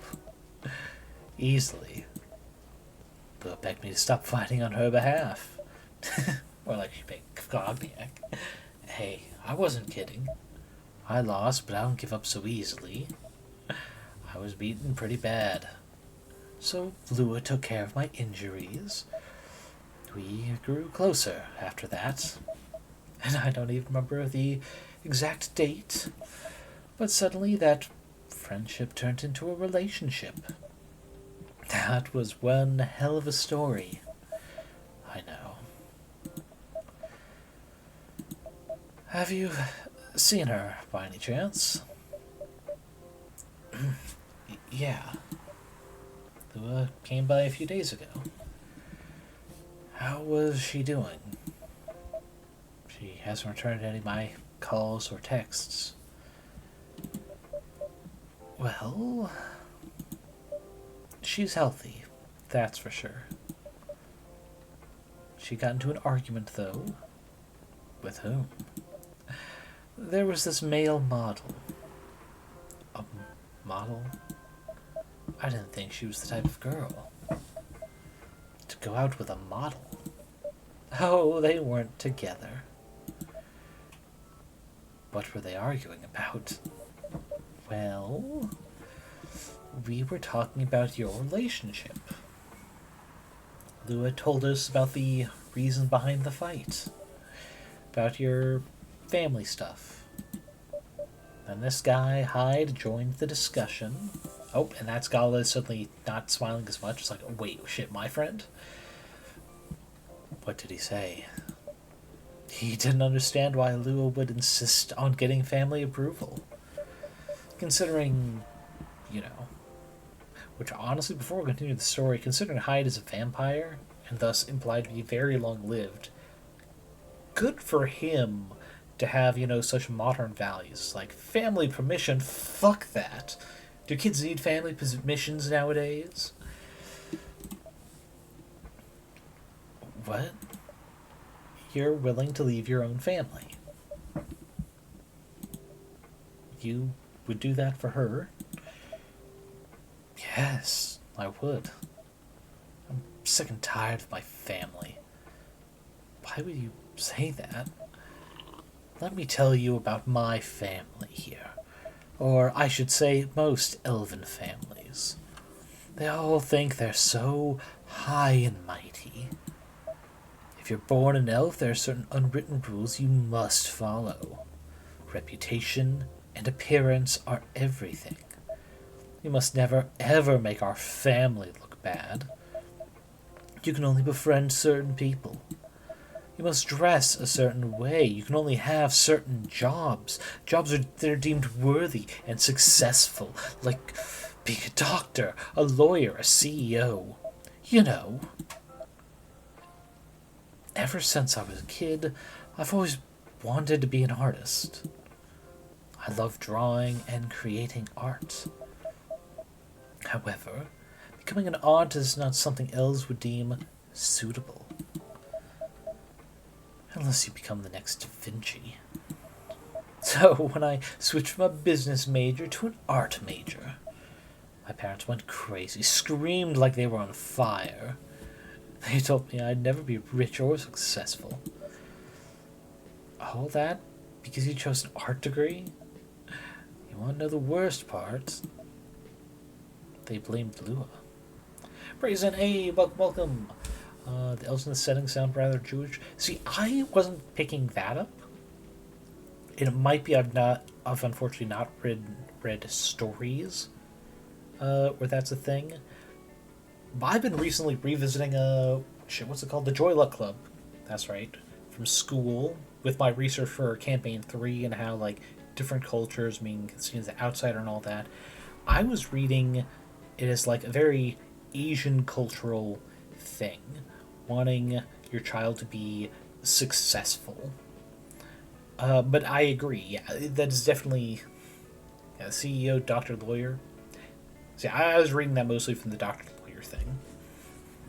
If only because, be successful enough and people will see that before your race or your status as child of an immigrant. But yeah, it's definitely very heavy coding there of expectations drowning the children who have to live up to them. But yeah, it's certainly not a great way to raise a kid. But while we're on a brief little aside, welcome in, Brazen. Hope you're doing well and living a better life than fucking Bailey's is here. Heavy ancestor veneration coding? Yes, exactly. So, assuming you have not played or seen someone play this before, or even if it's just been a while, so apparently the elves in this setting are otherwise immortal, unless they leave their family. And they didn't go into detail if it's like, you're out of the will son and you lose your immortality, or it's like, I don't know, maybe drinking tea from the leaves of their literal family tree keeps it, whatever it is, and leaving the family means you don't have access to it. But leaving an elven family is a big thing if you just lose that immortality. Have games I really like it. It's not quite like Tavern Talk, where there are actually some choices you get to make that affect the gameplay. This is certainly more like literal. You're just a barista listening to people's problems and trying to give them the right drinks. I'm sure some of these drinks are gonna have an effect on the game later, especially Gala, who's trying to find the perfect drink to help them control their werewolf transformation. But yeah, it's nice that they're going deeper than it's like the high and mighty elves not trusting a succubus, and so don't approve the relationship. But it's also they just don't approve of Bailey's lifestyle of I want to be an artist. No, you need to become a guaranteed successful job, a proper job. And it's nice. It's nice that the assumption I first saw with it's like our parents, they don't agree, they don't approve, is much deeper than just like slut shaming the succubus race. Understanding getting the coffees wrong can affect the story. Well, yeah, but I mean, a lot of the coffees, I mean, they all but tell you what's needed for it. Like, the easiest one that you could potentially mix up so far is Freya's. Just because she mostly says, like, yep, usual, please. And if you forget how to make the espresso, or that her usual is the espresso, yeah, I can see that screwed up. His definitely, because I assume we're capable of making it. That's not going to be, it's like, oh yes, the secret ingredient just came in and that turns out to be exactly what he needs. Which would be a really shitty way to do the story. Which is why I assume we can make it with what we have. So yeah, most people, they seem to know generally what they want in their coffee. So it's not a super difficult thing. Meanwhile, with Tavern Talk, while they do often talk about like the specific effects they want, if you don't pay attention or you do something wrong, there's no easy just trash it or title, because all they give you is the stats to the drink. Narrowing down the werewolf tea is a little less plain out. Yeah, it is. And the worst thing is, it infuriates me. I've done 4 different tea-based drinks. Only 2 of them have popped up, and they are both ones that a character specifically asks for and gives us the recipe for. The 2 we've made for him, because all we know are tea and ginger, have not popped up here. Well, actually, one may have been Mythology. I think I have to go back to the other VOD and double-check the recipe, because I tried tea ginger milk. Because I thought, that's another big ingredient. We definitely had it when he first asked. But it's like, the fact that we can't even just, like, discover something, even when it's the wrong drink for him, is so annoying. I'm hoping we get another chance at the end of this night to give him something, now that I'm keeping track of the list. Jesus. Okay, that's definitely scam. We're just not going to answer that. But yeah, it's... Gala is just the one person I see there actually being some difficulty to the drink. The other people, you kind of have to go out your way for it, really. Tavern Talk was definitely trickier, because you could also go off recipe for what they asked for, but still get it. Like, there are multiple correct answers, Anyway. Yeah, no, high and mighty, overly proud elf race family disapproves of Lua the succubus. They blame her, let's see, how specifically? What do you mean they blame her? They blamed her for my decision to pursue my passion for art. Yelled about how her kind is ruining the country. Ooh.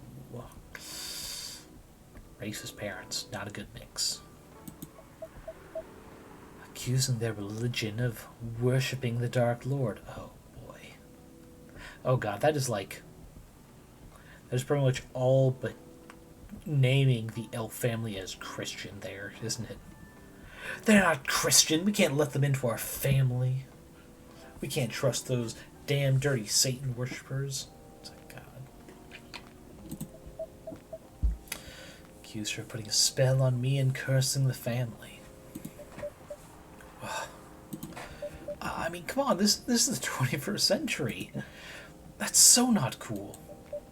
I don't want to sound judgmental, but your family is racist, bud. Tell me about it.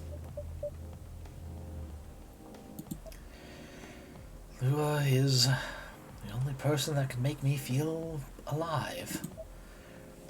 She showed me how I can be free and pursue my dreams. I don't understand why Lua is so obsessed with the idea of reconciliation with my family. I just don't get it.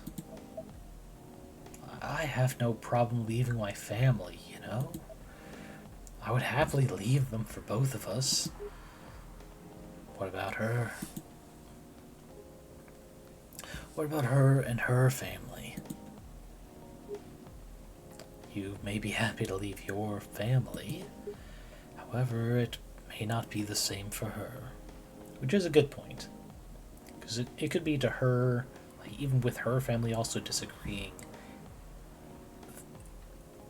it could be she still values them enough because they aren't racist to elves in the same way that his family is being blatantly, holy shit, how you think like this racist.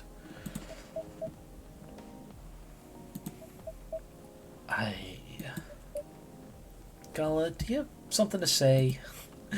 Perhaps you could give us a different perspective. Sorry, I didn't mean to eavesdrop. I couldn't help overhearing your story. I assumed that the person you talked about is not an elf, correct? Yes, she is a succubus. I see. I'm a werewolf. For werewolves, the wolf pack is the most important thing. We'll put family before any other.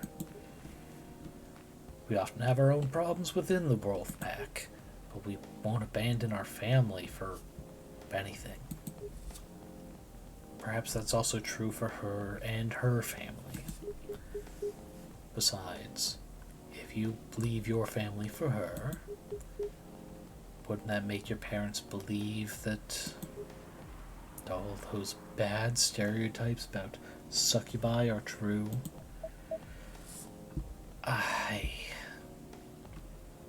That's actually a good policy. Brazen. Suddenly reminded of a succubus character I encountered in D&D game. She did feed off the good feelings of people, but to remain a person in good standing in Waterdeep, she worked as a physiotherapist. Turns out people felt a lot better about themselves and in general after the session. See, there you go, using that ability to their benefit. Like, there was some short fiction I remember on Tumblr. It's like a demon that feeds on energy. It's like, wouldn't you want your therapist to actually, like, literally feed off it, take that from you? It's like, that seems a lot more successful at not being fucking sent back to hell by whatever priest gets called up for the possession. If you're literally taking that depression and anxiety away from them. And then other people commenting on, it's like those very same people being asked, don't you feel uncomfortable about meetings? Like, hell no. If anything, he's uncomfortable. Me coming in, just kicking in the door, it's like, man, you're going to be eating well today. So here's what this bitch of a coworker said. Type scenarios. If there is something that, like, literally fed on negative emotions, in the modern setting like this, Why the fuck would they need to trick people into it? Make them live horrific lives. When they can just, become a therapist and get paid to feed. Let's see, Brazen. And there we have the cleric who was called in for repossessions. That's great. Yeah, see, that's the sort of thing, it's like, older module, well, maybe not modules, older, missions, we'll say. I think that's a good system-neutral term. Older missions don't often get to play with the stereotypes like that. It's just like, this is how whatever our monster manual is called depicts a creature. We're going to play it just like that. Instead of, using the trope of those creatures, turning them to tell us a particular story. Like the physiotherapist succubi. Brother Duncan. This parishioner has paid their tithes after they were possessed by a fiend last month. Take care of it. Alright, sorry Grognax, but we need your assistance again. Fucking pentagram of salt. Cursed incense. Blood sacrifice, just like cutting their thumb. It's like, Grognax, get back in there. It's like, but I don't wanna. It's like, nah. He didn't pay his teeth, you have to go back. It's like, god damn it.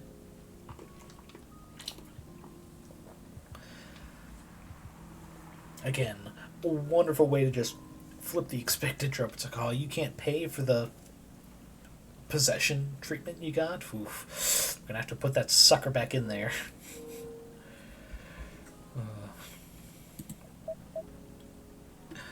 Alright, so what was it? Right, Golly just said werewolves care about their family. Does Bailey know if succubi are the same? I never thought of it that way before. Whether you like it or not, your actions will have an impact on her as well. And if you leave your family for her, that will put her in a difficult spot.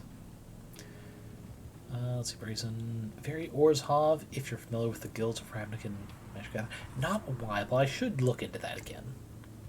That seems ripe for inspiration for my fucking space campaign built like a variety of strange mythical islands that so many older myths have. Like, yeah, they were sailing on the sea for a week and they ran into a fucking cave with a bunch of sheep that the Cyclops lived in, Heck, I could have every guild have their own little island place for the players to run into. Thank you for that. I will make a note of that. If I could probably because I know some of those lore things are like free to access. At least the ones they made up for actual 5e. Especially all the event things with all the new sets that come out. Ooh. Those are probably all for free too, because it's just story, not actual game stuff. Oh yes, I have a wealth of inspirations now. Finger tappies aside. Oh, put her in between. Yep, heard that. She might feel responsible for your actions. There's nothing to feel bad about. I'm leaving my messy family to create a better one with her. It's easy for you to say that now. But you don't know what the future holds. One day, circumstances might change. One day, one of you might regret your decisions. Sheepa? Pondering taking out the Dremel and making an engraving of a sheep in wood or something? A bit of relief, if you will. Yeah. Wonderful punnery. Thank you very much, Breeze.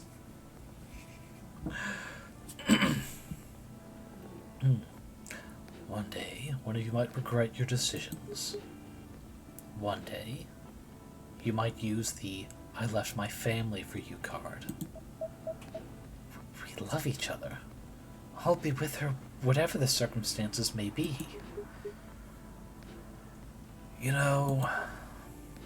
Love's like a flame.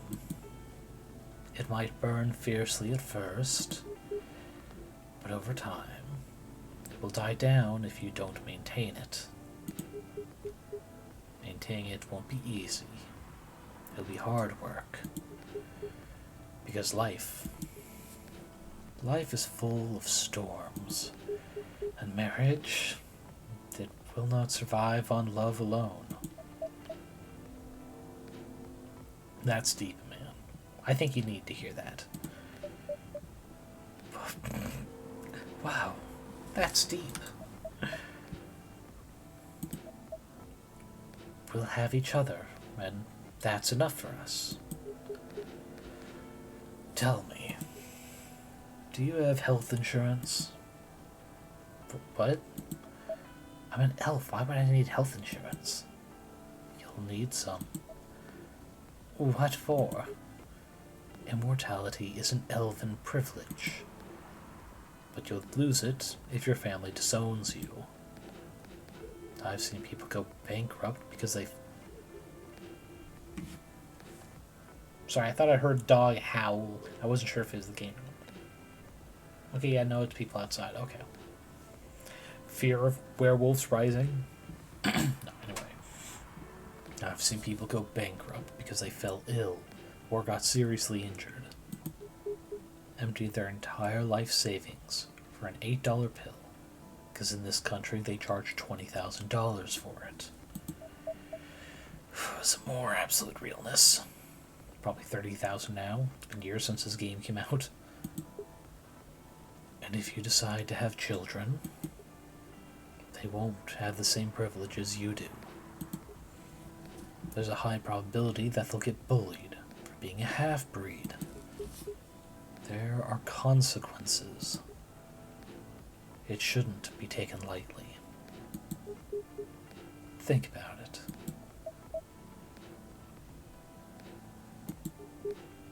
Anyway, I've got to go. No, I wanted to serve one more drink to test. Damn it.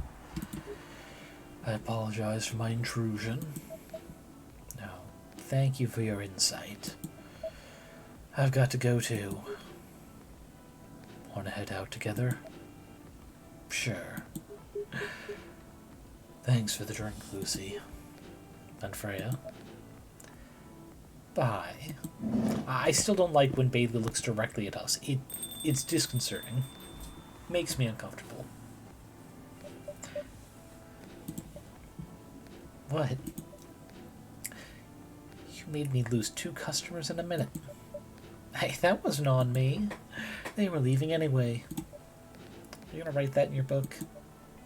It's a secret. If your book is based on this coffee shop, how can you present a story like theirs in a world with only humans around? I'm not sure.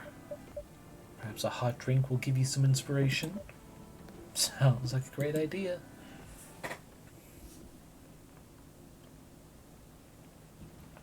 Chocobi Maruku. Sweet, nourishing, healthy chocolate. I'm assuming from B, there's honey in it. So it's a chocolate, honey, milk. I assume.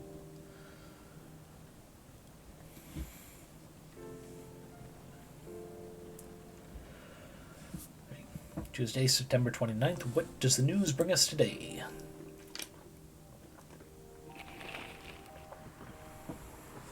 World Health Organization vows to stop major hospitals selling Fury sedative illegally. Wait, but it was only 2 days ago we found out that some of the Fury things weren't actually working. 2 days is not enough to, like, replace supply lines, you know? Also, not... Does the World Health... Sorry, I breathed air in the wrong tube there. Does the World Health Organization use the Scapula staff or the Hermes one? That's another quick enough thing to check. World Health Organization logo, I guess? Okay, no, they use the Scapulus. Good to know. Just making sure that wasn't another weird thing changed in this timeline. Coachella 2020. 10 reasons why you should go. Wait, but this sounds like Like, say there's a COVID-style play going on, you shouldn't leave, like, a theme for Coachella or, like, an alternative thing. And then sports tournament in space. Might be only a few decades away. Okay. That first line had me very curious of where that was going. So we've got more issues with Fury. Music festival, so that should be our idol girl. Sports tournament, maybe Myrtle the Orc? Oh! Jump scare, Gala. Okay. Ah, and he's already got a drink, so we're not going to make one for... Damn it. He never really changed. I know. But it was surprisingly nice. Catching up with people from back then. Thank you for forcing me to do it. Don't mention it. Hey, Lucy. I'd like to order again. Okay. Usual. Back to the experiment. Yes. You know what? Try adding milk to the ingredients you already... I already did that, though! There are literally 3 ingredients. Wait, no, last time I did tea. Maybe green tea. Okay, yeah, we'll try that. We'll try green tea.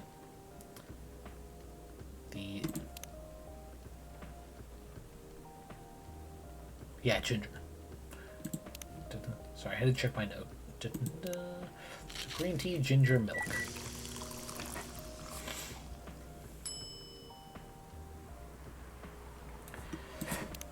Alright, we're gonna try... Okay, that's still there. Call this one the Ouroboros. Or not. There is not enough milk coming into the center here. What is going on?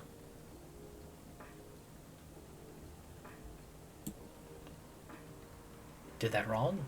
I held that a little bit much. But okay.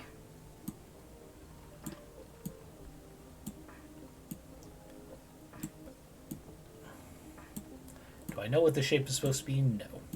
I do not know what I'm going for. It's a G, I guess. I only wish I could do the hold stir thing for rotating, but I do have to physically move the mouse or it doesn't count. G for Gala, yes. The swirly G. Or a G for good luck, perhaps. Is this it? Did we get it? Thank you. Sorry, but this doesn't taste anything like what I asked for. Pardon me for the mistake. So no, I think with that message, it's definitely... I think it definitely has to be tea. Not green tea. But I'm willing to cheat. Let me double check.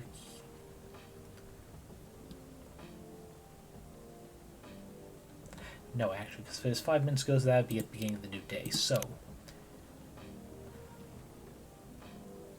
yes, it's this. Like, we're just going to do a test. Exact same thing of tea, ginger milk instead of green tea, ginger milk. Just to see if we still get this. Like, nope, this is definitely not it. Because I know I did tea, ginger milk last time. And he said that was not it.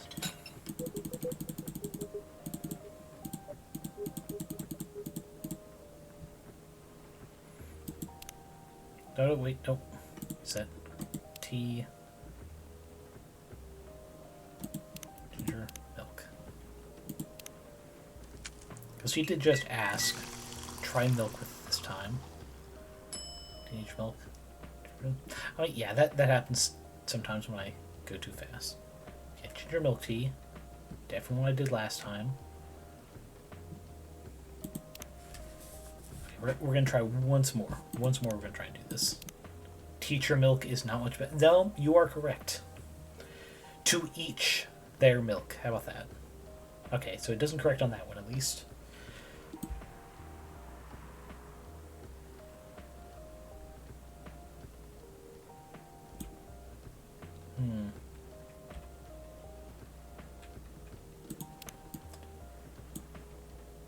Looks like an F for failing grade.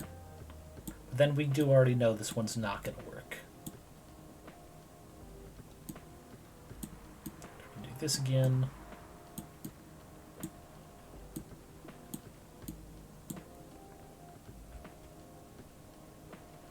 Okay, let's do it like an ink block test, a Rorschach test. We've got some sort of devil dog here, just being surrounded by cloud or fog or some such. Some sort of like factory just polluting nearby water, perhaps. A junkyard, and this is just like a totaled vehicle at the top of a stack, other piles in the distance. I think you're supposed to do 4 things minimum when you do Rorschach. It's been a while since I took one.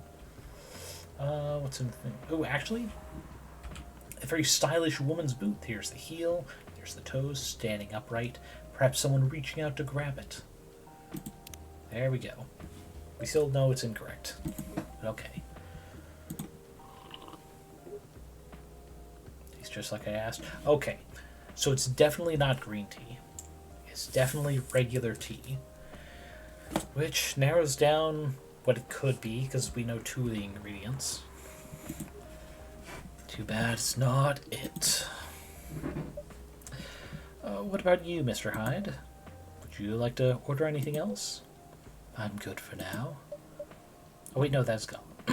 I'm good for now. I couldn't help overhearing you both. We do, I guess. He was my bodyguard. Oh? Didn't you meet here? Yeah, when this was a bar. What happened exactly? He was getting his ass kicked by a couple of dwarves. Were there 7 of them? Sorry, I shouldn't interrupt. Those 2 bastards. It wasn't a pretty sight, so I intervened. Aren't vampires supposed to be, you know, tough? Just because I'm a vampire doesn't mean I know kung fu. Besides, I'd had a couple of drinks. I could have taken them both if I was sober. A couple, really. You were trashed, Hyde. You told them I was your bodyguard.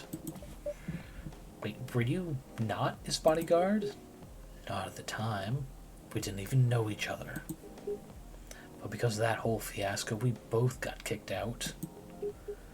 And then this wasted vampire stuck to me.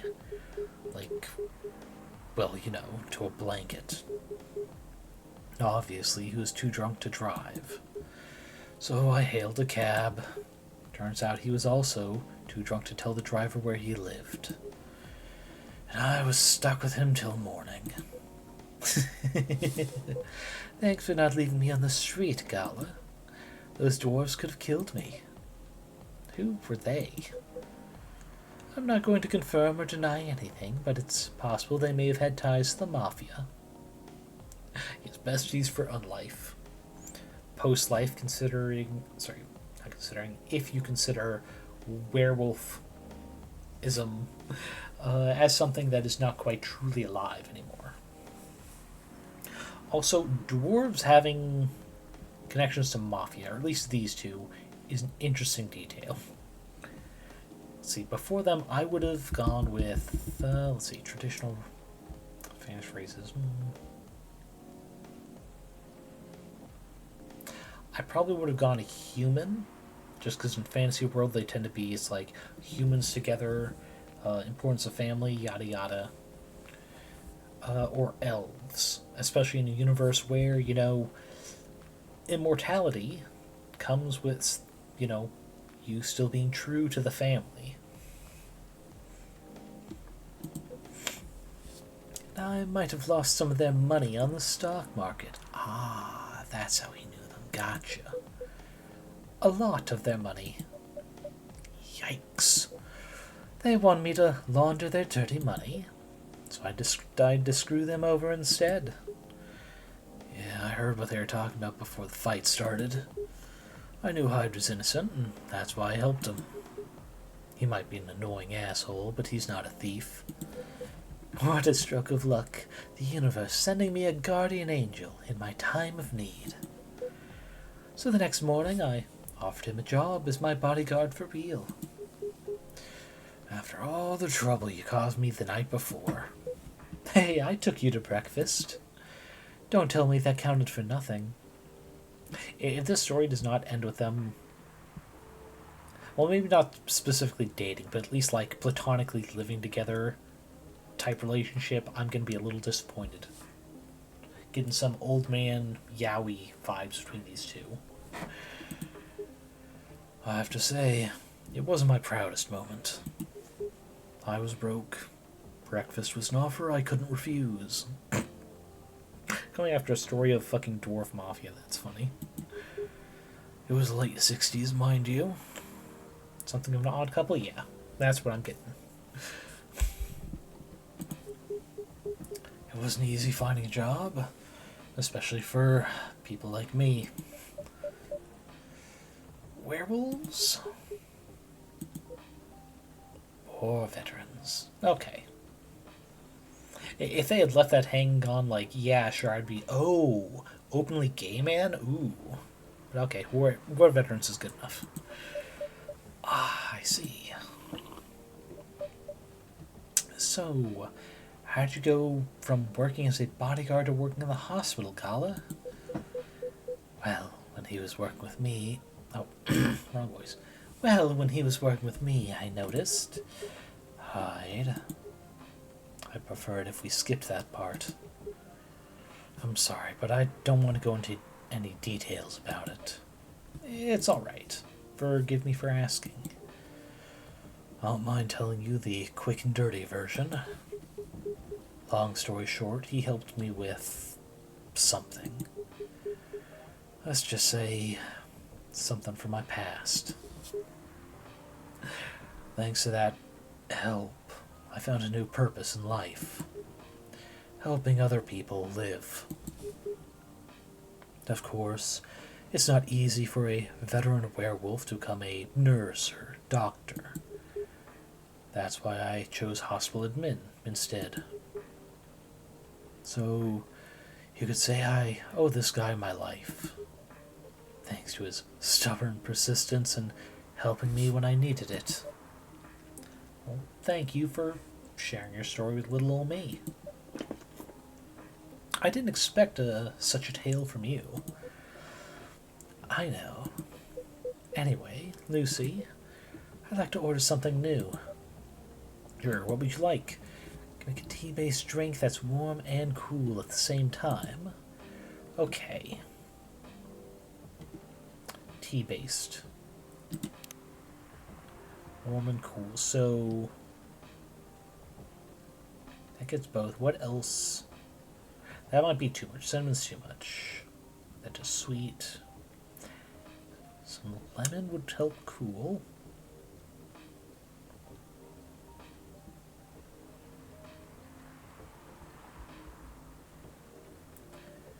Ginger mint wouldn't be bad.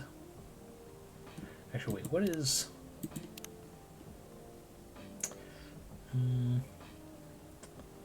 cinnamon tea mint might be it. Let's see.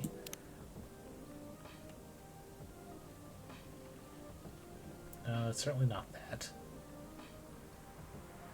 It could be lemon. See, my concern is whether or not he wants it to be more or less the same. But I'll go with ginger mint. Let's see, tea, ginger, mint. A little bit warmer than cool. It'll help me, well, hopefully it'll help me get a drink.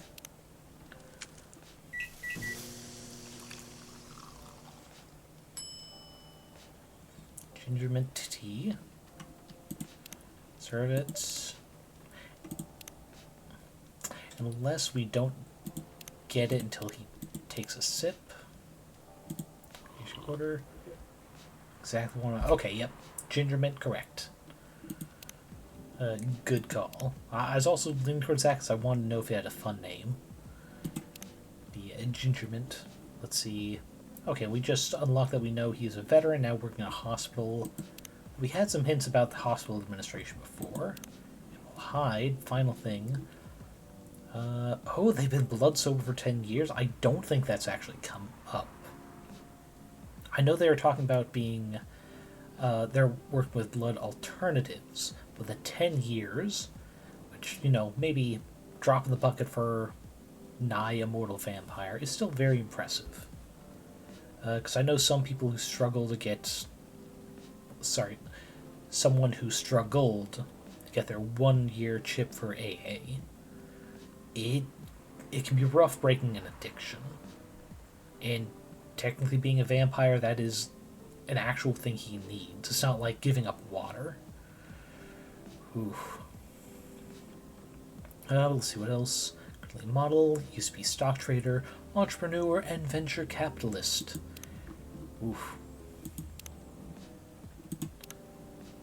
Oh yeah, that's right, because when we first met them, we found out they're in town because a company they were supporting just made a public announcement and release or some other achievement. He's coming out to celebrate.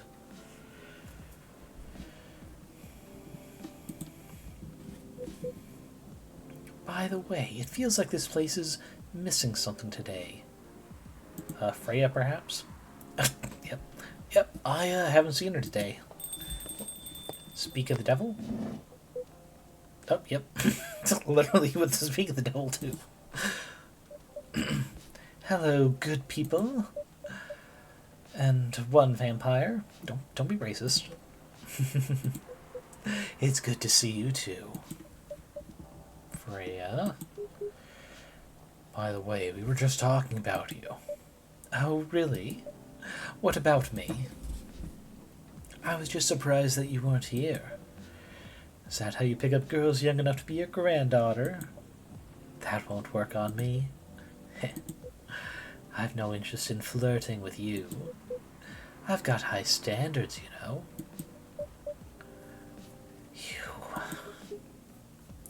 You look so tired, Freya. Hard day at work. How can you tell? Call that werewolf senses. Right. I showed Lucy my draft, and I actually got some good feedback. Don't sound so surprised. That's good to hear. Glad I could help. So I spent the whole day rewriting stuff, and I also did some stories for the paper. Overall, it was a good day. That's good to hear. But please don't forget to take a break. It's easy to get carried away by work when you're on a roll. Will do, sir. Let's see, reminds me of a clip I saw with a guy who plays Lucifer. May not have been from the show Arcana. Where someone says, speak of the devil, and he turns around and asks, I do beg your pardon. That actually might be from the show. If it's just an audio clip, I guess I could see someone asking that at a con. But I remember seeing that clip too. Or if it wasn't, I do beg your pardon, it's probably some variation of it's like, here and present, sir. Just like, what do you mean by that? It's like, oh, don't worry about it. And speaking of hospitals, how's your hospital adminning life going? That's not a word, Freya. Actually, I'm not even sure what you even do there. It's pretty boring to talk about, but mostly I handle operational stuff happening in the hospital. Things like how much a specialist costs, and how much it affects our income. I also deal with patients and their families. If they require intensive care, such as operations, I go through what we do and how much it would cost them. Kind of like biz dev for people's lives, then. You could say that. And that is a reasonable position for hospitals to have. Someone to keep track of how much they're charging for it, if they're still getting profit from it, and also explaining those costs to people. Because it's one thing for a doctor to say, it's like, yeah, no, this is a necessary operation. Here's the massive honking price tag for it. Another for, administrator coming, it's like, okay, here's what it costs, here's why it costs that. And potentially it's like, well, this location cannot help with that for your budget. We can talk to other hospitals who may have those staff on hand, which is, very kind and courteous for guests who are just trying to survive. Damn, that sounds complicated and hard. That's why I'm suited for my job. Someone who gets very emotionally attached to patients would find this job pretty tough. Whereas heartless people like my friend here only see it from a business perspective. Good point. Why do people rarely talk about your kind of job? I guess most people don't really notice we exist or think about the necessity of it, which I can actually explain that with the comparison to my last job at a landfill.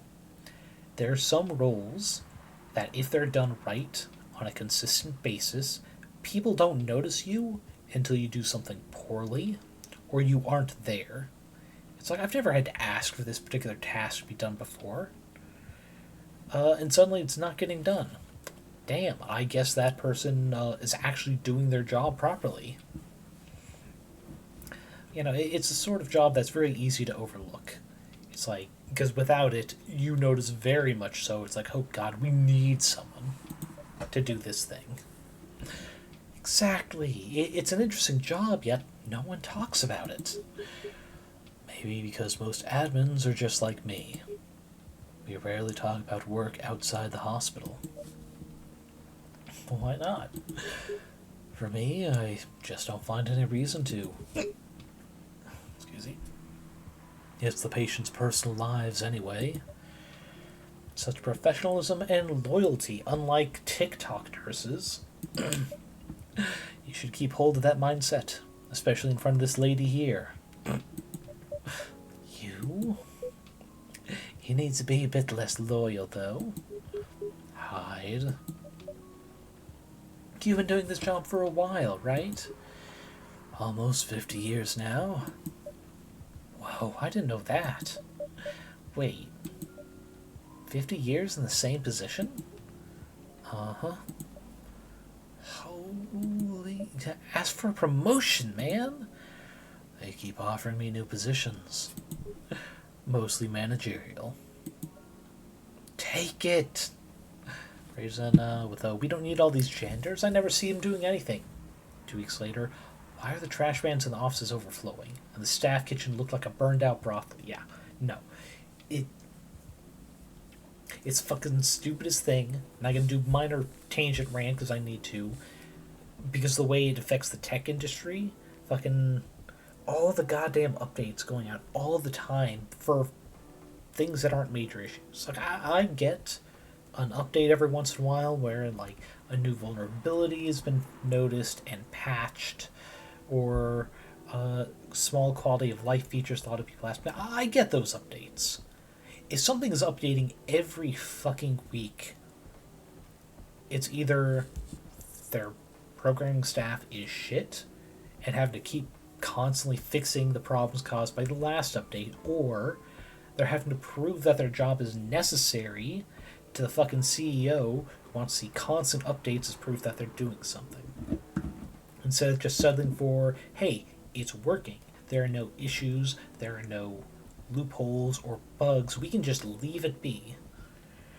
But no, the CEO doesn't like how the fucking UI looks or the logos or whatever. It's so fucking bullshit.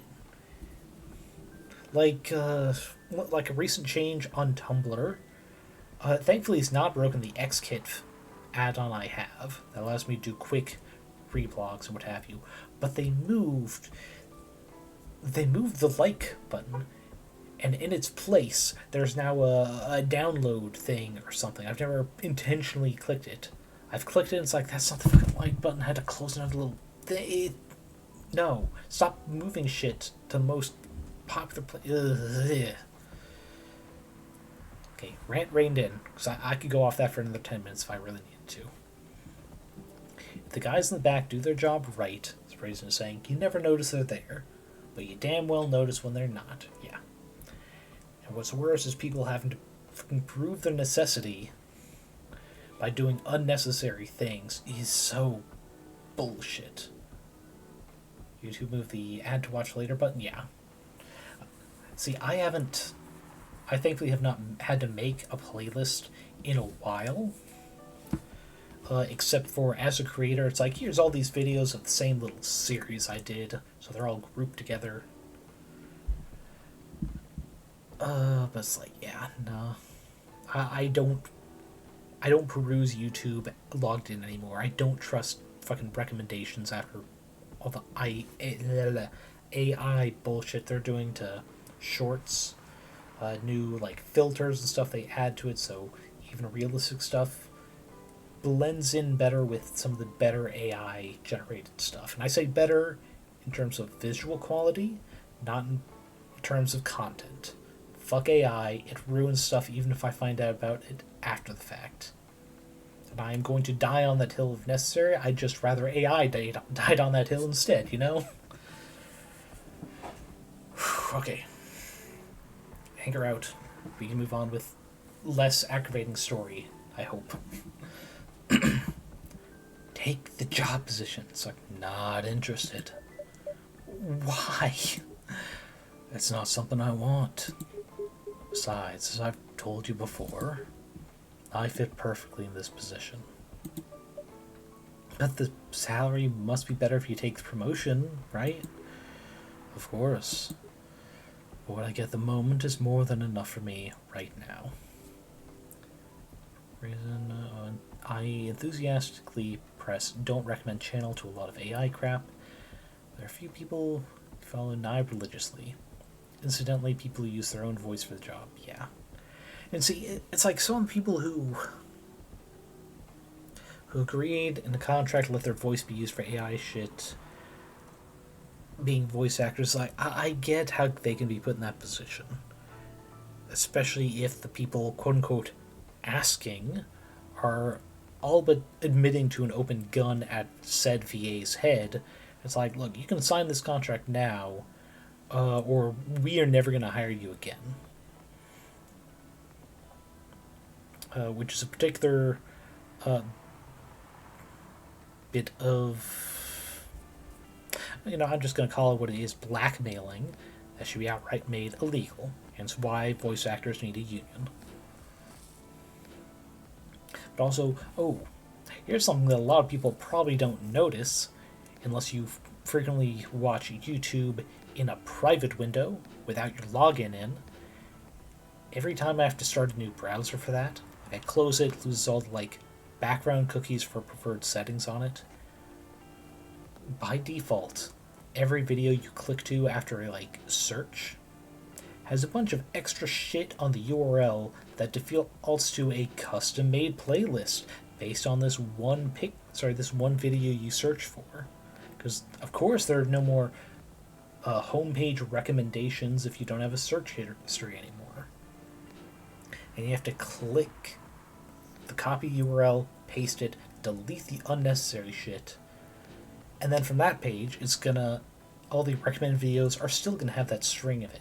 So you have to do it twice. 2 videos in a row, clip it down to the URL for the video only. And then you still have to unclick the in-video thing of recommended videos, click that setting off, to have it then no longer fucking do that. It is so much just trying to push this AI curated playlist bullshit. It's so annoying. Don't trust it. And for... what's the quote I have? That's right. A computer is not a sentient legal entity, and thus a computer should never make a decision. That's how I treat AI. It's not a real person. It's an algorithm. I do not trust what it's going to find is the ideal stuff for me. Because even if it's not pushing an agenda, the person who made it, the person who's paying for it, certainly is.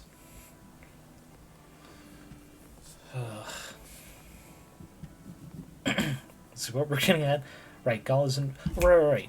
So Gala's thing here of not taking promotion. He likes his job. He feels comfortable there. I absolutely get it. That's another thing. It's not U.S. exclusively, but I born, raised, live in the U.S. The feeling that everyone has to like constantly be shooting for vertical movement within a company. You should always be going for promotions and what have you, instead of just sometimes being content in their position. It's so dumb. It's like not everyone can be promoted, not everyone can be management. Trying to encourage everyone to try to push for that is so damn dumb. Waste of time. Like people going to university with no interest, they're just told it's like go to college, get a degree, you'll make more. Ugh. Yeah, you'll make more and more if it's going to be going to paying off your loans. Let's see. I get to some extent for things like James Earl Jones, the Darth Vader voice, where the performance is iconic and the actor is essentially preparing to retire, pass away peacefully. Still gives a nasty aftertaste. Yes.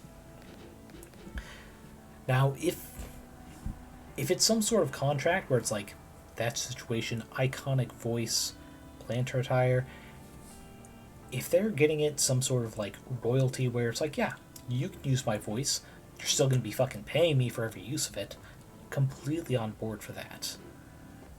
But the multiple script attempts that affected the last big strike in Hollywood that I remember, about trying to get perpetual use of actors' likenesses for like just background characters fill out scenes, that was fucking dumb. U.S. employment isn't pushing vertical promotion but lateral, so no one stays in the same job for more than a couple of years, but how companies get a new job one tier up. Well, see, that's what I'm talking about, actually. If you're unable to get a promotion at the job you're at, you search around for another company and, get it there. It's such a horrible thing, and it's pushed because people are told it's like, hey, yeah, you should be constantly trying to get next tier up promotions, and if you can't get them, look elsewhere. How about people just should be expected to be getting a raise every year to help keep track with fucking inflation, like as the bare minimum. It's like, but the companies don't want to do that. I had to threaten to leave that landfill to get the same rate a union person made in the same state for the same position. It's like, yeah, no, I've got this other job lined up. Oh, hi. But don't tell them I said that. Just to get a equivalent 350 something raise for just someone in the same position elsewhere.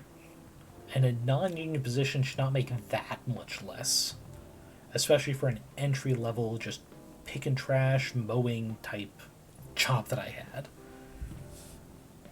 It's like some positions shouldn't have to be expected to like move up. Maybe temporary. Like fast food, if someone doesn't want to do that forever but needs money for now, they shouldn't be like expected to just constantly push up to the next one. Yeah, getting raised to fight inflation, bare minimum. Getting promotion in the company, though, not always viable based on company size. Brazen is pushing 25 years in the same position and content where I am, yeah. It's like more jobs need to be like that. At the very least, it'd be nice if it's more common for a fucking new CEO to be, someone from within the company being promoted. Because I know, especially around the healthcare agencies after that one last assassination success, I'm pretty sure, if I remember correctly, the one who replaced that guy did not work in the company.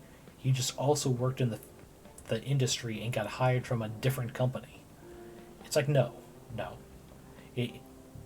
Look, if we're going to live in a place where fucking CEOs are paid so much more than other people within the company, that the bare fucking minimum, they should come from within the company. That should be an expectation.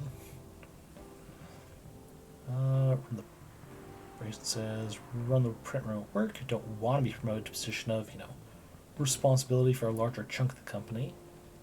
And there aren't any openings either, like 8 full-time employees in total. Ooh. For a print room? Oh. Yeah. Yeah, I can see how that might be enough as is. Important position. Certainly can't fire you unless you majorly screw up. Also, not likelihood of a lot of promotion chances. Oh, wait for the company. Print rooms. Oh. Ooh. That is either not a very big company or a woefully under... Ah, shit. I had the word. I did. Understaffed. That's it. Woefully understaffed.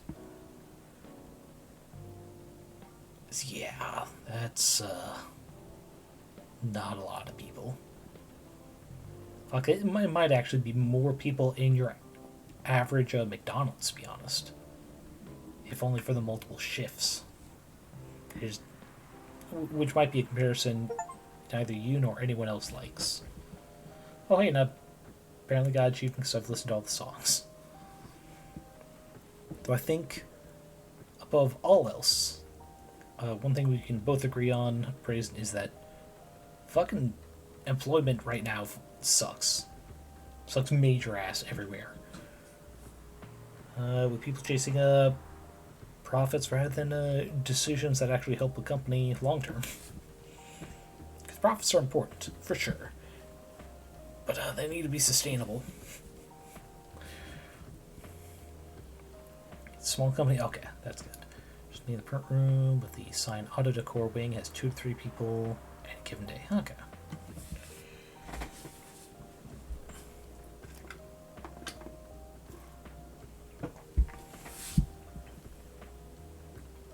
But we're getting distracted from Gala's story, which I think by and large it's just like, I like my position, like where it is. I don't actually want more responsibility just to get more money.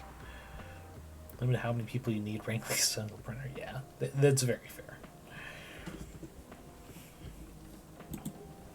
Let's see. And I still get raises while I'm doing this job. Oh, I really can't figure you out. That's Gala for you. Anyway, my shift's starting soon. It was nice catching up with both of you. Are you gonna stay, Hyde? Yeah, I'm still enjoying the vibes here. I'll see you in a few weeks, I guess. Yep. Safe trip. See you around, Lucy. So... Wait, was this the last chance to have gotten the correct recipe for him, then? Oh, wait. Unless he's gonna be gone for a few weeks. That might be it. Oof. And you, Freya? See ya. Take care on your way.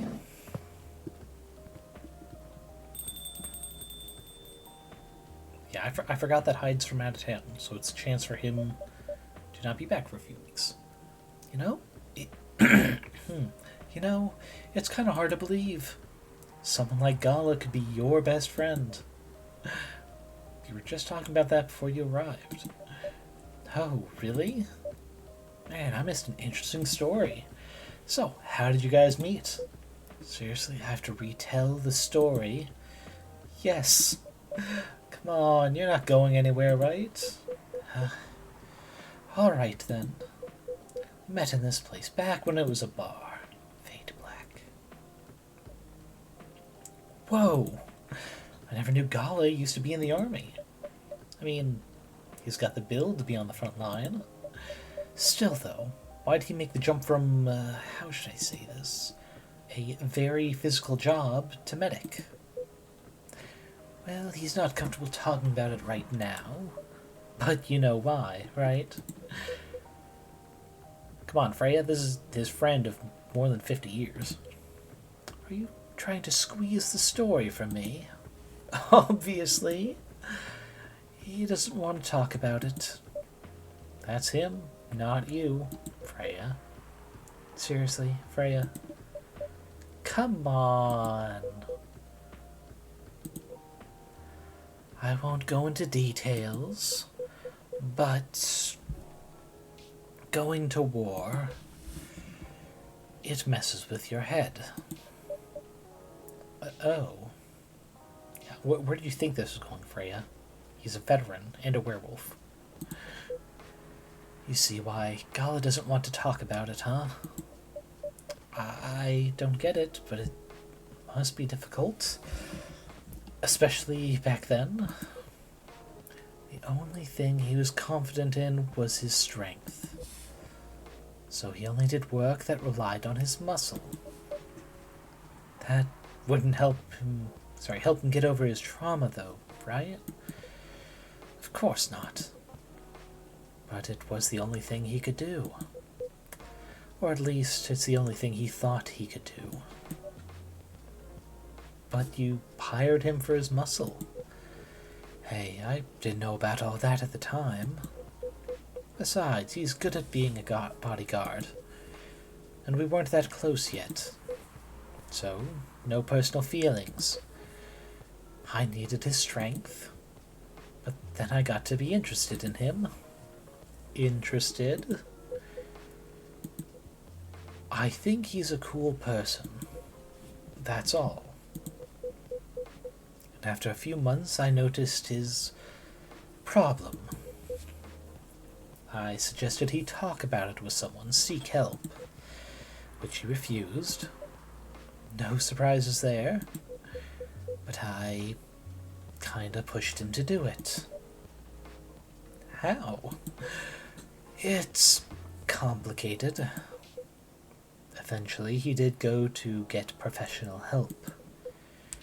Of course, I've no idea what happened in his therapy sessions.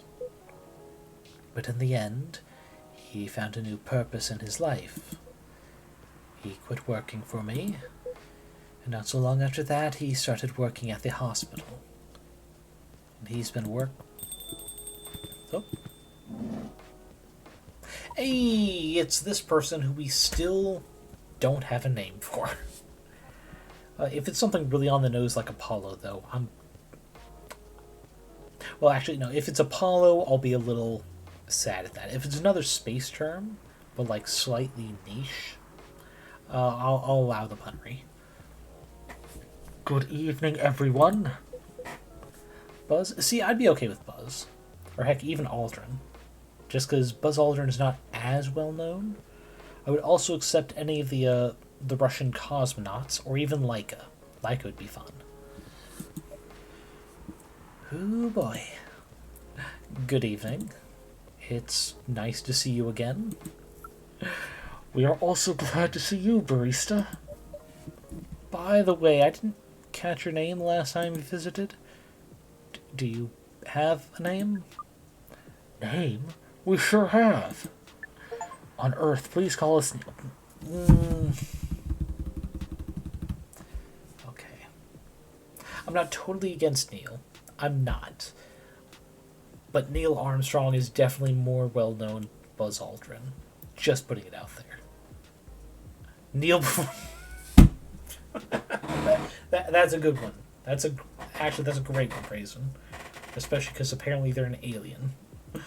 Of some sort. Okay, but what do we got for the photo on here? Oh, just space. Like... No, that is literally the same graphic as their visor. Okay. I mean, it's fully square instead of cut off, but yeah, it's like big blob here, big blob there, little one, such and such. But we're not even friends yet. Damn. Yeah, as I was saying before I saw Brazen's wonderful pun. It's like nothing against it. It's a nice reference, but it's the one that everyone knows. A slightly less obvious one would have been more fun for the character. Neil. Yes. Neil. Is that your real name? Oh, of course not. Due to the nature of our communication, we don't really need trivial things like names to interact. But from what we have learned here, it seems like the name Neil has a lot of associations with Earthling efforts in intergalactic exploration. Ah, I get what you mean. I believe we did not meet the last time we were here. I saw you from afar when you left the copy shop a few days ago. So hello, my name is Freya. You could say I'm a regular here. And you, sir? Hyde. You come here often? For someone who doesn't live in Seattle, yeah. Ooh, you are not from around here. Neither are we. Where do you come from? Far away. By far away, you mean a few thousands of miles. Or more. Grammatically, a few thousand miles. Okay. Just wanted to put that there. More. Much more. More to the point that your strange calculation system means nothing. Sorry that it's not metric, Neil. We wish it was too. That sounds far away indeed. What are you doing here in Seattle? And do all your kind dress like this? Oh, this? We chose this appearance based on an image we saw when we first arrived. Image. Oh, the Jeremy Gendrew album cover. Jeremy Andrew, I guess. No wonder you look familiar. As for what we are doing, this place is really the perfect spot to practice our communication skills with Earthlings. But before that, please let us order something from the barista. What do you want to drink tonight? The usual. That is how you say it, yes? Yes. So, anything? Yes. We won't be able to taste the difference anyway. You really can't taste anything? Yes. What if I can brew a drink that can make you feel something? Interesting premise. But we doubt you will be able to do that. Challenge accepted. Please, surprise us. Okay, so we have warm, cool, sweet, and bitter. I think...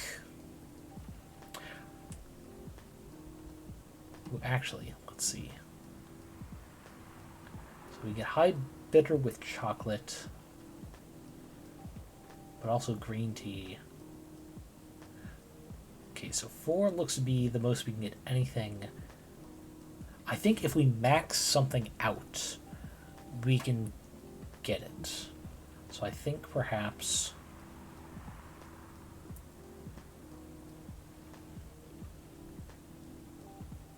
Let's try to go max warm. Because I know this gets some... It does, but that also brings up cool. That does sweet, like I thought. It does cool and bitter. And max one is cool.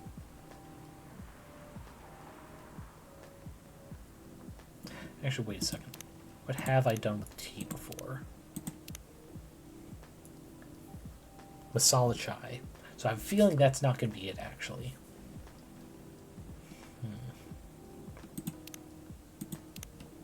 Let's see. It's probably not max bitter, because I think that's... Yeah. And we can't mix and match bases, not counting milk. Ooh, actually, wait. What if we try and maximize space? Sorry, not space, cool. Because space would not have all that much. Which... So we can do mint. Is there anything else? Milk, mint, and lemon. Or we could do a double milk mint. Actually, no, we'll do double mint. It's a minimum of everything else, but maximum cool. Is this an actual drink? Mint milk. Cup of anything is ready for you. Thank you. What the? Interesting. What are you doing? Drinking. That's how they drink. Whew, boy, you are one interesting person. Thank you. That was a compliment, yes? Normally, yes. But you can't be so sure with Freya. That definitely was the highest form of compliment. What are you, Neil? Us?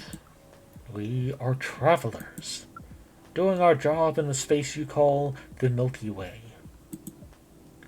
What kind of job? We are tasked with the mission to spread our seeds. You really are here to find a date. All the way from a galaxy far, far away. Wow. Turns out pervs exist anywhere in the universe. Feeling attacked, old man? Not really. You have a valid point. We do not understand, but we are glad if we can make you laugh. Oh, the pleasure was mine.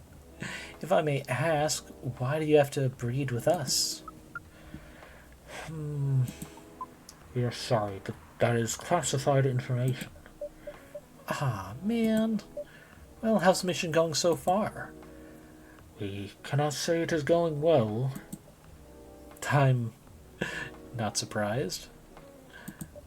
With how quirky and unique you are. Not many women can handle that. Could you handle them, though? Me? I don't know. What do you think? You're a pretty adventurous girl. I wouldn't be surprised if you decide to go on a date.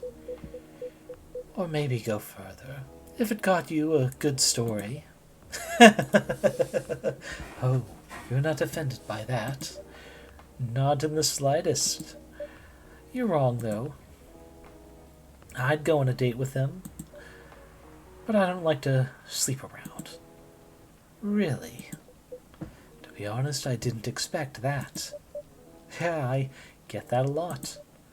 People often mistake me for someone who gets around a lot. Excuse me, miss. From what we gather, does this mean you are willing to meet with us in exchange for our stories? Wow, no wonder your mission isn't going well. Oh, no worries, Freya. Sleeping is not in the itinerary. With how hard she's working, actual sleeping might not be much for the itinerary either. I don't mind going out with you for a drink or dinner in exchange for stories. But I'll only sleep with someone I'm serious about. But our mission is serious. It's not that. You either have to be my boyfriend or husband if you want to sleep with me. We have heard those terms before. Let us check them once again.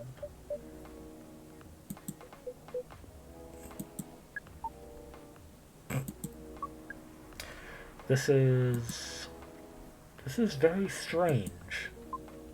According to what we found, many Earthlings mate with one person exclusively for their entire lives. I think many is an appropriate term, yes. Yes, that's called commitment. Such a strange concept. But then, with such rules, do you still face overpopulation problems? Now that you mention it, we don't have enough control of ourselves. And those in charge also don't have enough control of us. Not to mention, some races live for a very, very long time. So even though there are rules about having kids, and they can be strictly enforced, a lot of people still break them. We knew Earthlings boasted about the concept of free will, but we thought your kind also loved the concept of restraint and taking care of the planet. At least, that was what we gathered from your information network. Theoretically, that should be the case, but also the internet is full of lies. Anyone can rent some space for it. But Earthlings are stupid. That's the easiest way to put it. We have learned so much today. But we have another question for Miss Freya. Ask away. How can we become your husband? So forward. First of all, I was just going step by step. Most of the time, you start by dating. Boyfriends or girlfriends, you know, before you talk about marriage. Oh, okay. So, how can we become your boyfriend? You could start by asking whether she's actually single. Understood. So, Miss Freya, are you single? Yes, I am single. Do you want to be our girlfriend? Now, the path to starting to date varies between people, but usually it takes some time before you want to commit yourself to someone. Wow. The breeding process on Earth is surely extremely complicated. It could be easier if you're a smooth talker. Smooth talker? Someone good at communicating with others. That would be really challenging for us. Even after all that, making kids is still in a totally different league. Most women prefer it if their male partners wear condoms. Condoms? It's something you wear to prevent pregnancy. Oh god, are we going to go into a story about just like, and you still have overpopulation problems, despite having access to this technology? Why would you do the mating ritual if you do not want to have offspring? Pleasure. All this information is too much to process in one evening. So, we talked about using condoms, but how do your kind have sex? Like, seeing how you drink? A condom might be something you can't use at all. That's true. How do you do it?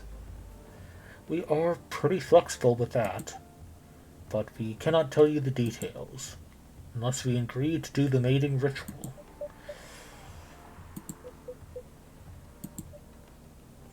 I don't want to imagine how it's done.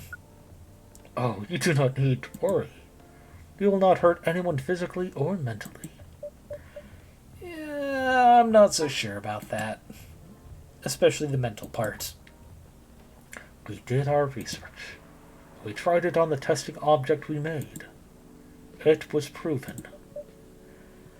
The mental capacity of Earthlings is far more complicated than anything else on Earth, sir.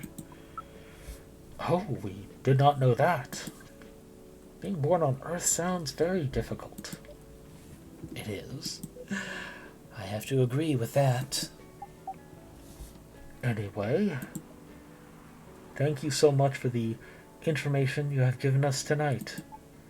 It means a lot for our mission. We have to report our findings to the base. Backstaying, welcome. Yes. I'm not sure how long you've been here. We've been discussing procreating and the difficulties to get to that step in relationships. Oh, God, we even had to walk them through.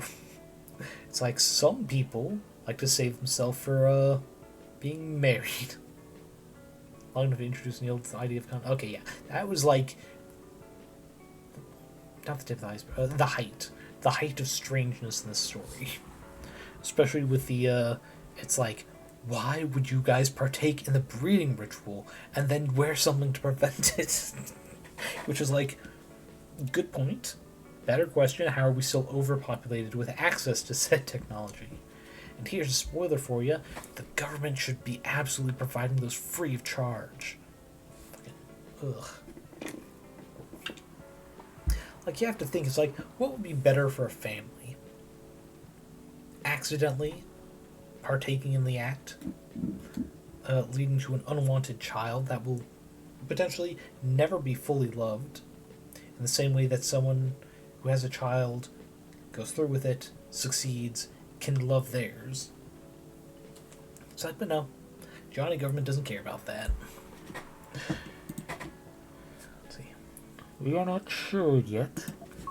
It is yet to be discussed, after all. It was really nice talking with all of you. You're welcome. We are off now. Bye. Take care on your way, sir. So I've been minor spoiled, though I can't remember the description of it anymore. But as I understand it, Neil will come out of the spacesuit, and it might just be in the second game. But looking up the second game and where it takes place in timeline with this one, I unfortunately learned about that. Apparently his sister, does come down still in the suit, though. I am curious what he looks like, though. Maybe we'll find that out. That was really something. Indeed. You said the first time they came here was for a date, right? Yeah, but their date never came. Then they mistook Miss Myrtle for their date. The game developer orc? Wow, I dread to think how that went. It was pretty awkward. But you can't be angry at such naivete. I guess so. By the way, has that young woman been back since I spoke with her last time? You mean Miss Lua? Yes, her. Oh, showing some concern now, are you? I'm just curious. No, I haven't seen her since then.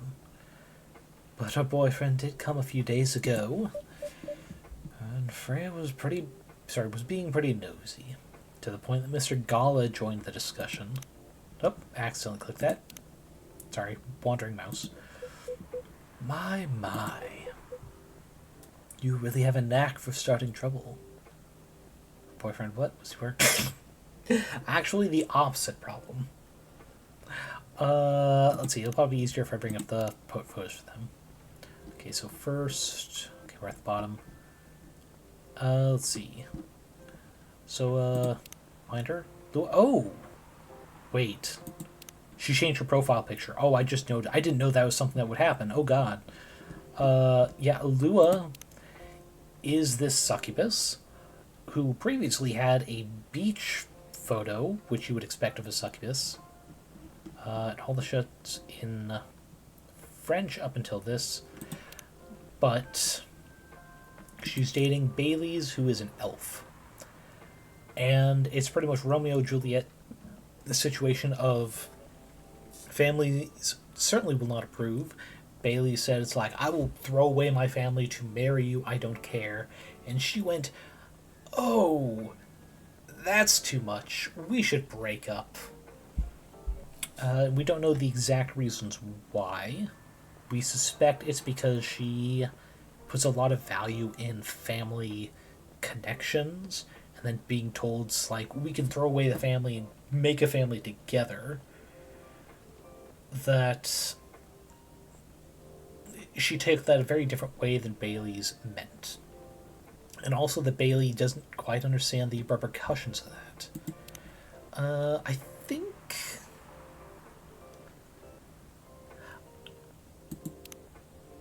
Right, yes. So this setting, elves are immortal. Don't get sick, all that jazz. Until... We don't know the specifics. Until they're disowned from their family. In which case they lose that. And what Gala, the werewolf, told him, it's like, I've seen people go bankrupt because they didn't have health insurance, they lost their immortality, and they had to, and this is probably very relevant to the country right now, had to pay for the necessary medicine that takes $8 to make but is sold for $20,000. Which is a lot deeper than I expected a you know, elf succubus family feud where neither trusts the other race because racism to go. It's a lot deeper than I expected. So yeah, it's literally the opposite. They do want to make a family, but there's also family/racial politics involved. Which is a nice comparison to make between them and Neil, the alien in a astronaut set.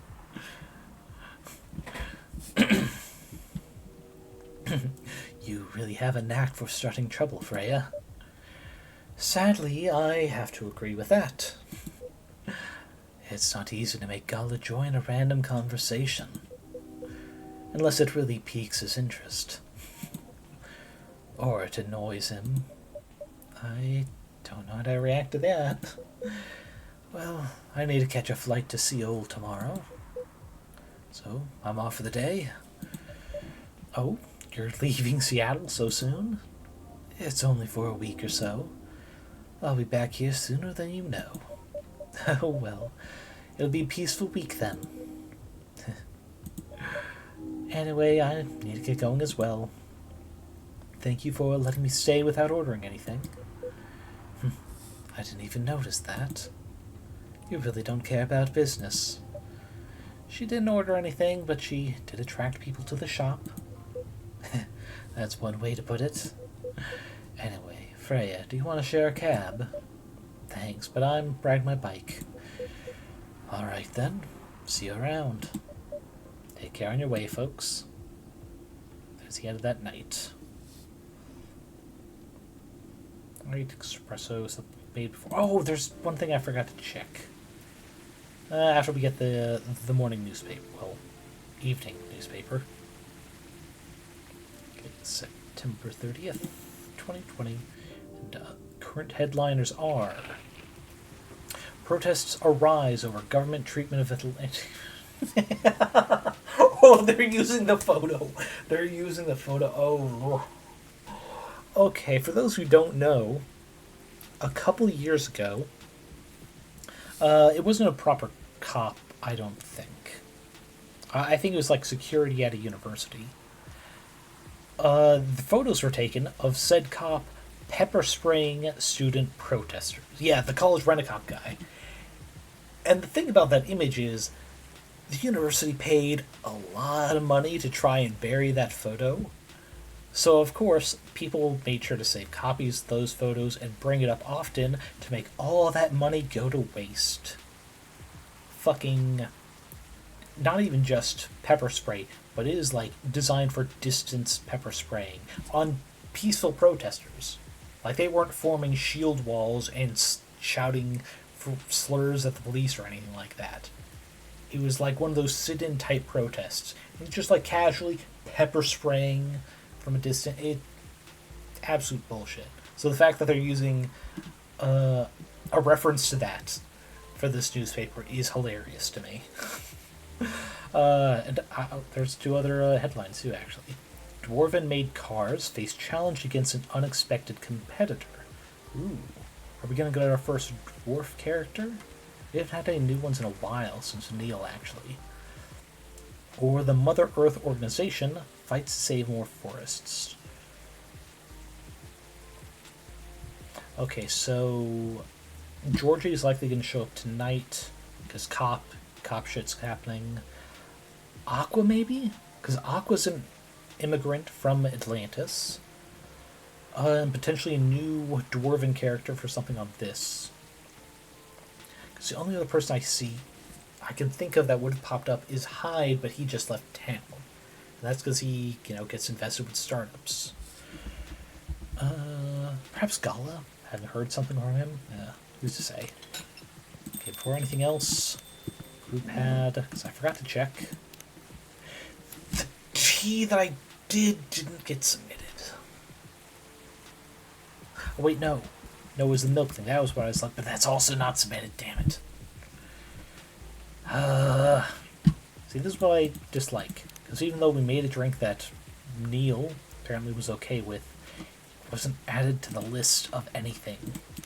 I don't like how this game doesn't work. Let's get a sip and then we'll continue the actual story. Welcome. Oh!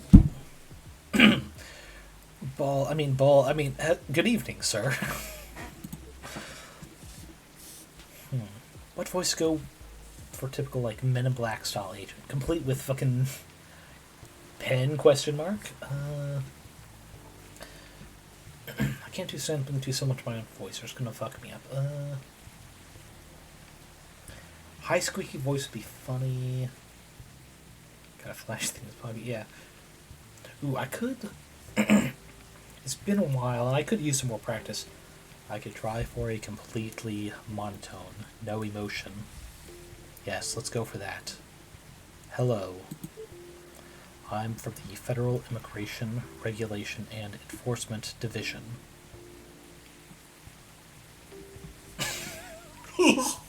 He's from Fired. Oh, that... Okay. Monotone voice. Federal Immigration, Regulation, and Enforcement Division. Wow. Sounds to me like someone really wanted the organization name to be SHIELD.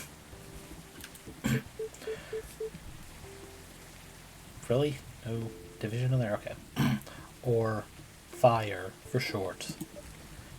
How may I help you? We've heard reports of alien sightings in this area. We take the issue of illegal interstellar immigration seriously. Have you seen any creatures you would consider to be alien in nature? No, Mr. Saitama. Agent.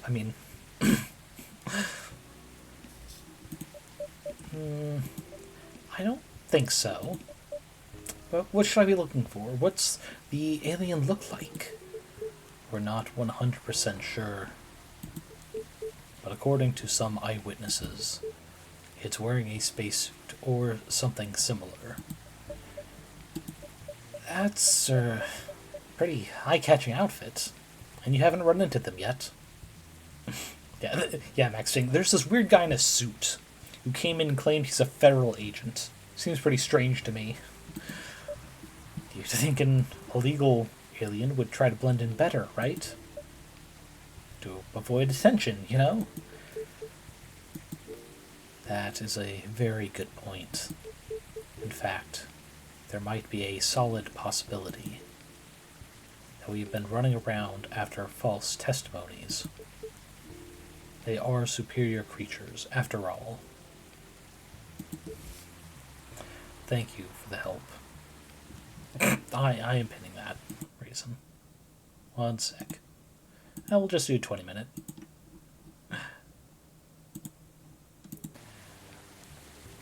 But Bryson said, now I want to see the Federal Exploration and Research of Alien Life Department, which is actually very fitting for the name of department that perhaps researches the feral among us.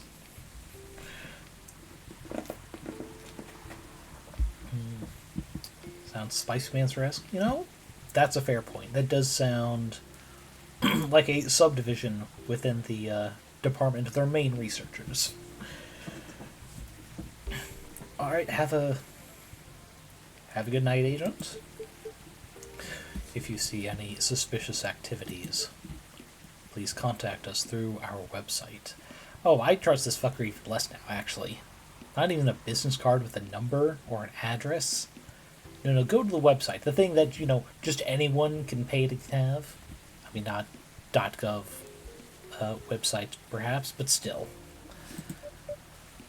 Will do, sir. You don't want to drink anything before leaving? We are good. Take care on your way. Don't let the door hit your ass on the way out. Anyway. So, next time we have to warn Neil that he's drawing the wrong sort of attention, apparently. You really need to be more careful, Neil.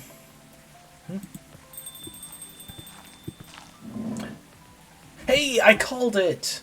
Aqua from Atlantis. Just because there's an immigration reference in the headlines. Good evening, Lucy. Yo. Oh wait, no.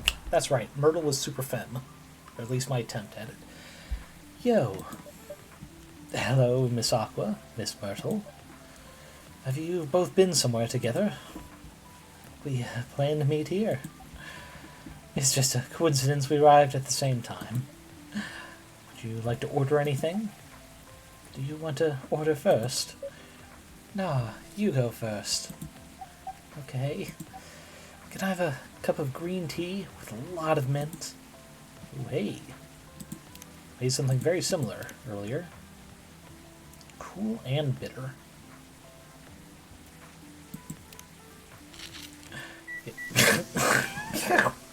Let's see, I was going in a similar direction, but not quite that it already occurred. Ooh, the Marrakesh. That's a fun name. Oh, wait. That's yeah. Just, yeah, Marrakesh. That's will work. So, oh yeah, Valhalla. Yeah. Yeah, I was thinking the same thing. If only because, let's see. Oh, you missed the last time. But the last time Aqua was in Max Sting, she was, talking about Myrtle, hoping that, if she'd been in that night already or not. It seems very much like interested in more than just the intelligent conversation they're having in regards to game design. Oh, I need to clear my throat really bad, actually. One sec. Sorry, it's the kind of game that it mutes if I clicked out a tab. This looks really fresh. I call this the Marrakesh, inspired by its origin. Marrakesh in Morocco? I heard the people there really love tea. Let's give this a try then. Oh my. It's warm, but very refreshing. Well, I can see that. I'm a big fan of mint myself. I've not tried a concentrated mint tea. Yeah, I should try that later. Maybe after the stream. Let's see. Next thing was just thinking about Valhalla yesterday, because autistic-coded robots and autistic-coded human characters. Not always... God damn this roll. Why don't you ever work for me? God, I'm scared of missing some of this, but okay. Not always being a zero-sum exchange. That is to say, Valhalla makes the ideal choice of having both. Okay. Yeah, Valhalla is definitely on my list in the future. It's on my wish list. I'll buy it eventually. I have a few other very specifically similar things of mixed drinks for patrons story-based games. I should get through what I have already before getting another one. No wonder Morocco is often associated with tea. And how about you, Miss Myrtle? Do you want to order right away? Sure. I'll have the Teterik. Okay, the Teterik. Don't know what that is. Please be in here. Nope, that's the Marrakesh. Have we done the Teterik before? There's ginger latte. We have not. What is the Teterik? Why would you ask for something specifically we don't have?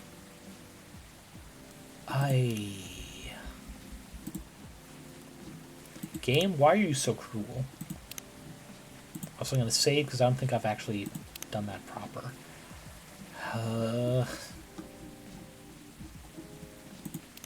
Okay, so this is the beginning of the night, so we still have 5 total things.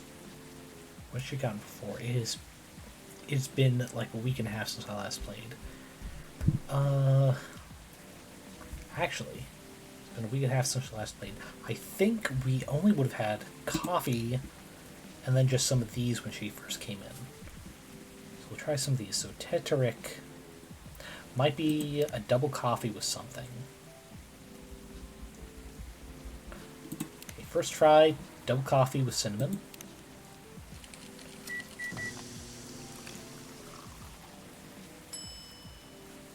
It's cinnamon coffee, so it's not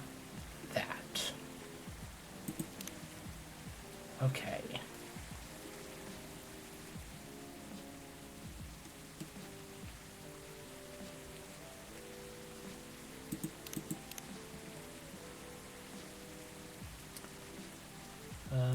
Fixing currently playing in the sky. Oh, well, I hope you're having fun. And I hope you're enjoying my floundering around the background while you play. Oh, by the way, you might like to hear. Oh, your fiance made a great find at the thrift shop she's working at today. Copy of Tom Sawyer they were about to trash. Hardcover copy in good condition. Ooh, that is nice.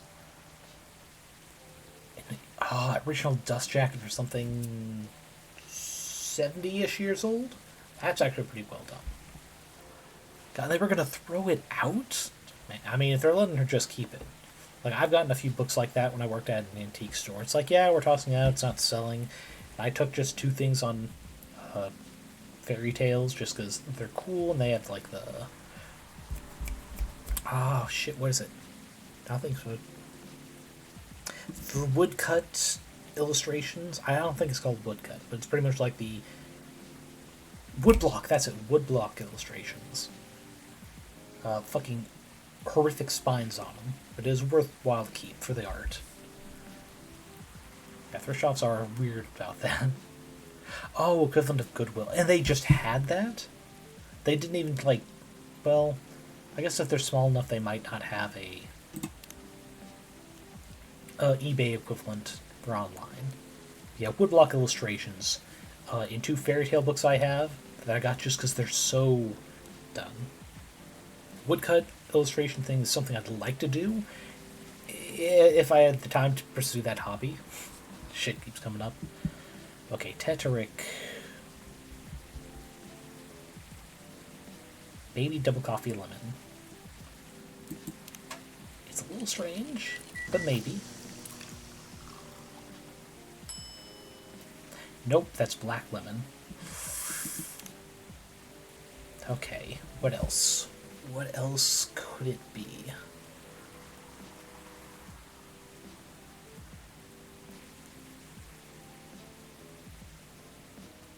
Okay, I'll try one more blind experiment.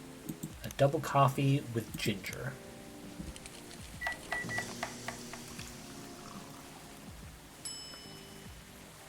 No? Oh, but we're on the right track, maybe. Because we have the Ja to Brook. Oh.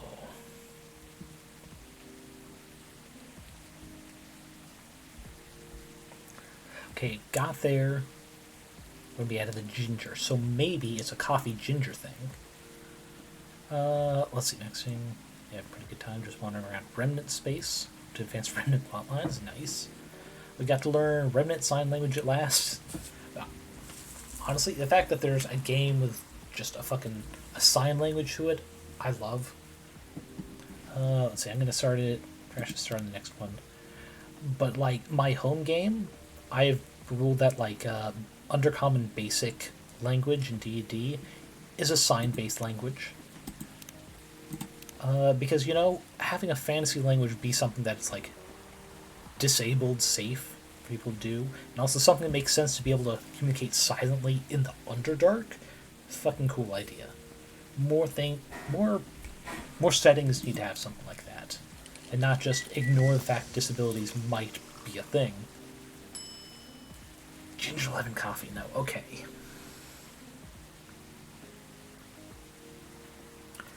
We get one more opportunity.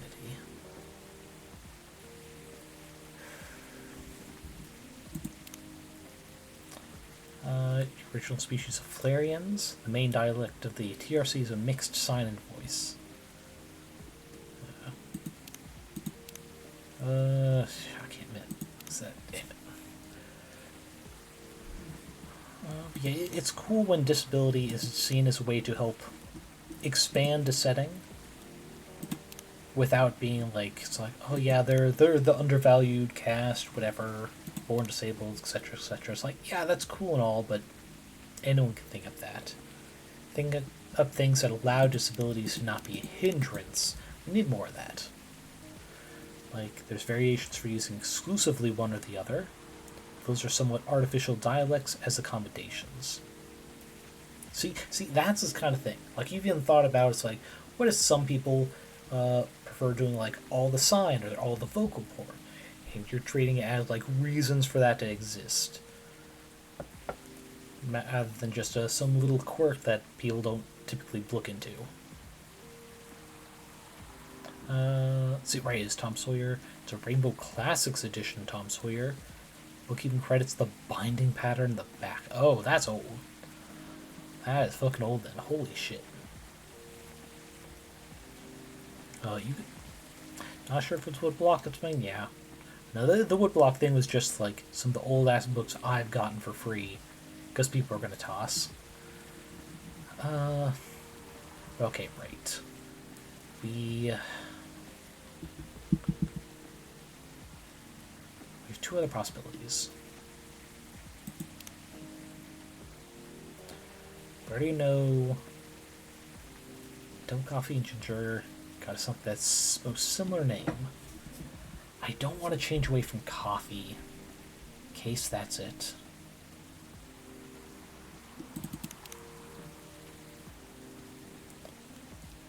That wasn't that.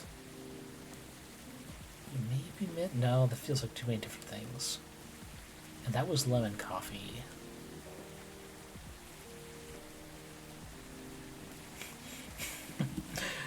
God,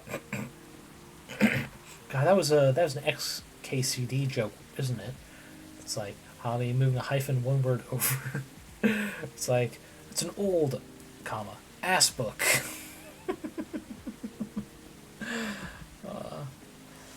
Okay, we get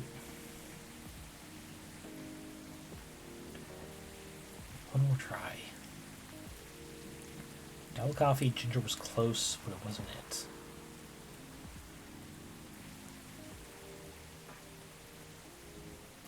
Okay, what if could try coffee, ginger, cinnamon, perhaps. By the way, you bet dollars Donuts characters deliberately giving you a hard time for ordering this. No, I think it might be the game specifically giving us a hard time, because they do sometimes do that. But I'm trying to puzzle it out, because I don't see why the game would be so rude as to give it like 0 chance. Gingerbread coffee, damn it. Okay.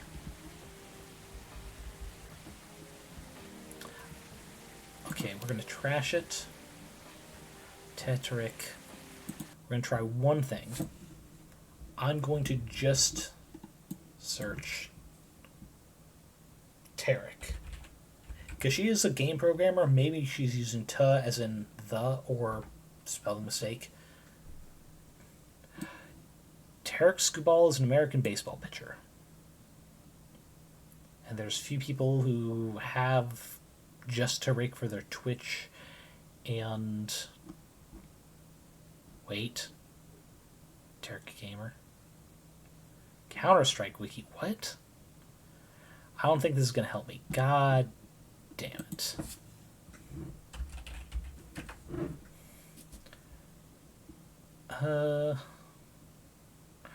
Wait. No. They drink... What? Okay, let's try that. I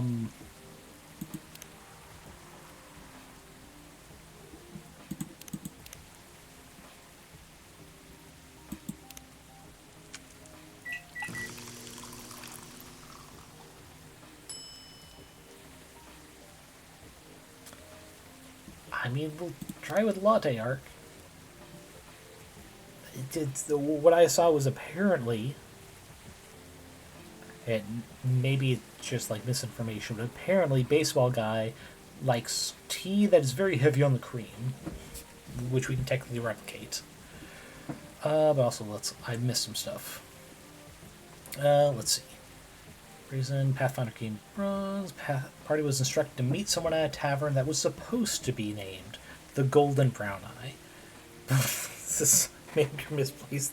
I think I've heard the story from you in another stream, possibly even one of Brock's, because because that sounds familiar. Too proud to admit the mistake. Let's see, the character named Tariq in the Murderbot Diaries, ex-corporate consultant working for Preservation Office. I have the first of the Murderbot series on a wish list for books. It's not one of those things that's like, I'll get to it eventually. It's near the top. There are just sadly other books in the way. Used to be on corporate death squads and defected. Yeah, unless Tariq ends up also being a huge fan of a tea with a bunch of milk. Okay, let's try this. We're gonna try. Nope, this is a horrible spiral. We are going to live with it. It sounds like she might have been fucking with us, as we have absolutely no hints.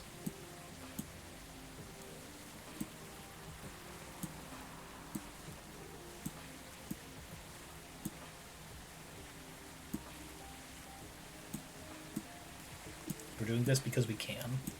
/ I'm curious about what it looks like.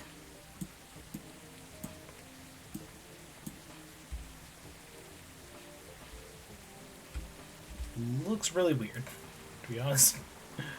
Well, she'll have to deal with it. She didn't give me the name of something I have in my recipe book. Here's an order. Huh?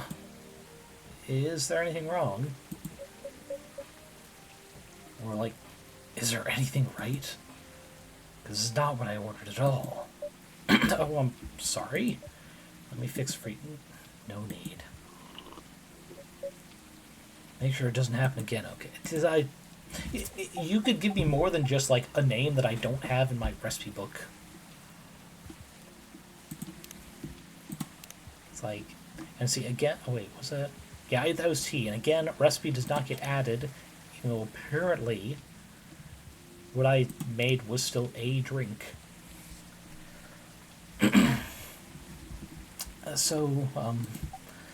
How are things going in the office? As usual, tiring. Thanks to you and your team, we've made some good progress with a problem we've been stuck on for a while. Glad I could be of help. It's not every day our research can have an impact as direct as this. Only a few weeks after publication, no less. The thing is, even with your help, we still need to do a ridiculous amount of overtime to make sure the game will be available for the holiday season. Oh. I want to say please don't forget to rest. That has been a common theme the last few days. But I'm sure it won't be that easy for you and the team. Speaking of sci-fi, familiar with The Giver? Yes. That is a book I'm familiar with from middle school, I think. Oh, and actually, in a recent stream, I can't remember if it's mine or someone else's, it apparently being part of a series, and I was unfamiliar with that fact. I guess because the other books in that series were not like following the same character the entire time, which I should be forgiven for. As if those executives care about us. Overtime is not mandatory, they'll say. Please see your family, get some rest. But we all know that optional overtime is a passive-aggressive mood. We'll stay longer in the office anyway. Because if you go home earlier than the others, you'll feel bad for them. I had the most cursed thought the other day. Father condescendingly laughs. Precision of language, Jonas. Using a FIBO file.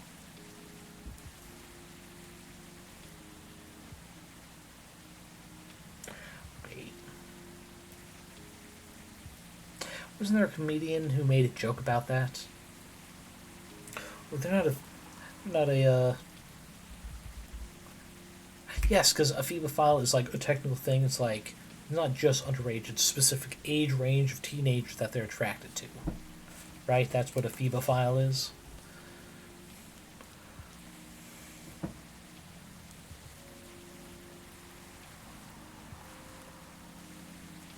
Oh, wait, unless you're referencing the same comedian, because the punchline of that whole joke is like, but we don't specify like that, because the only person who gets that specific is a pedophile. Yes. Yes, I get what you're referencing there. About libertarians being hyper-specific, okay. Yeah, no, I was getting hung up because of the mention with the giver. I know memories and maintaining them almost like a very special librarian, because it's been a long time since I've read that book. I got hung up on that. It's like, wait, is this playing into that situation?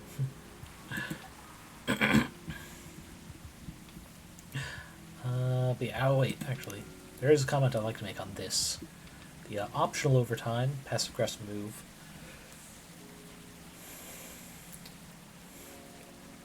Precision language was a repeated phrase at the dinner table. Yeah.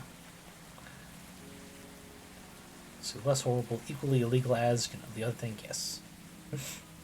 Again, as the punchline of that comedian bit was that the only people who bother to really make the distinction are pretty much pedophiles.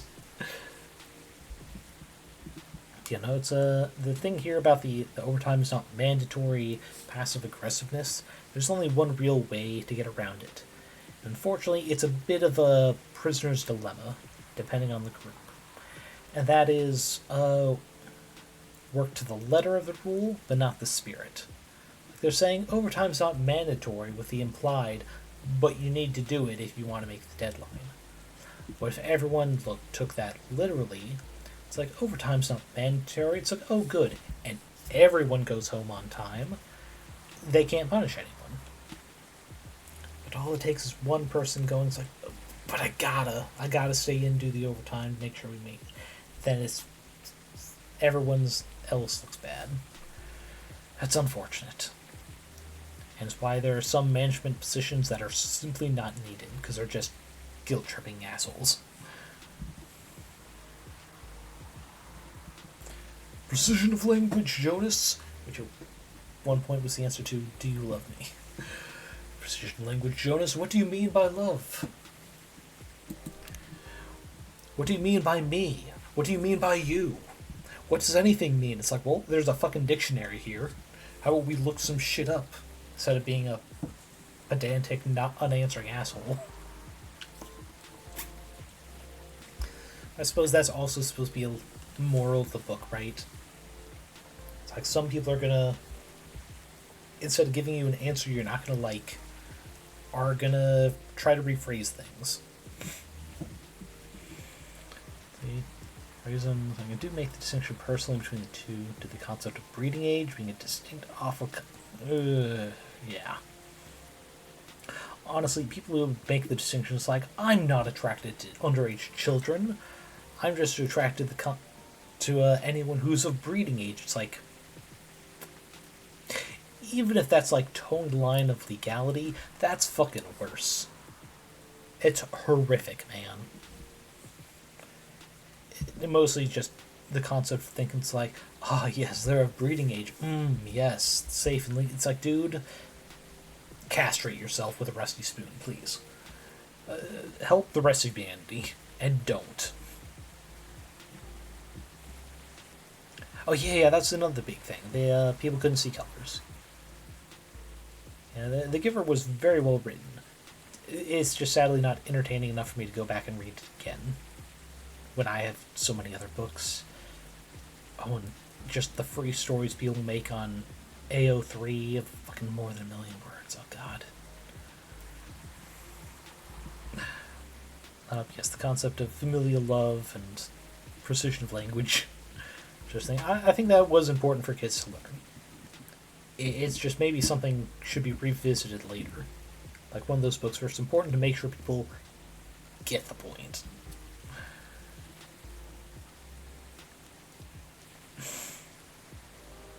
Yeah, they just didn't have that before.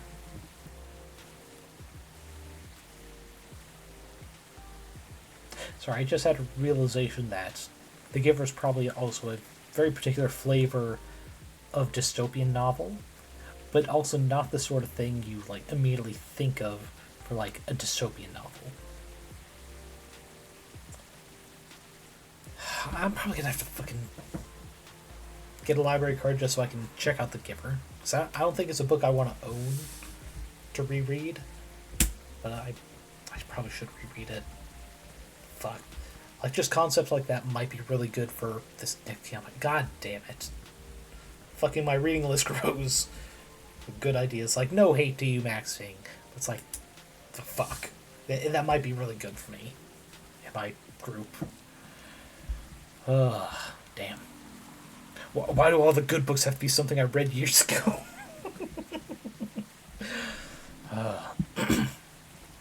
Anyway, I'll try to wrap up today before 7. I don't want to go too much longer. Still need to eat dinner. You'll feel guilty for going home early. I understand that much. I hate to admit it, but yeah, it's guilt. I wish I could help you. Or at least say something to boost your morale. Sadly, I'm not the right person to give you advice about that. For guilt is something that also bothers me a lot. Even for things I shouldn't feel guilty about. And you know what makes it worse? I know the state of the industry, but it still saddens me to realize that my favorite series was born out of such a sacrifice.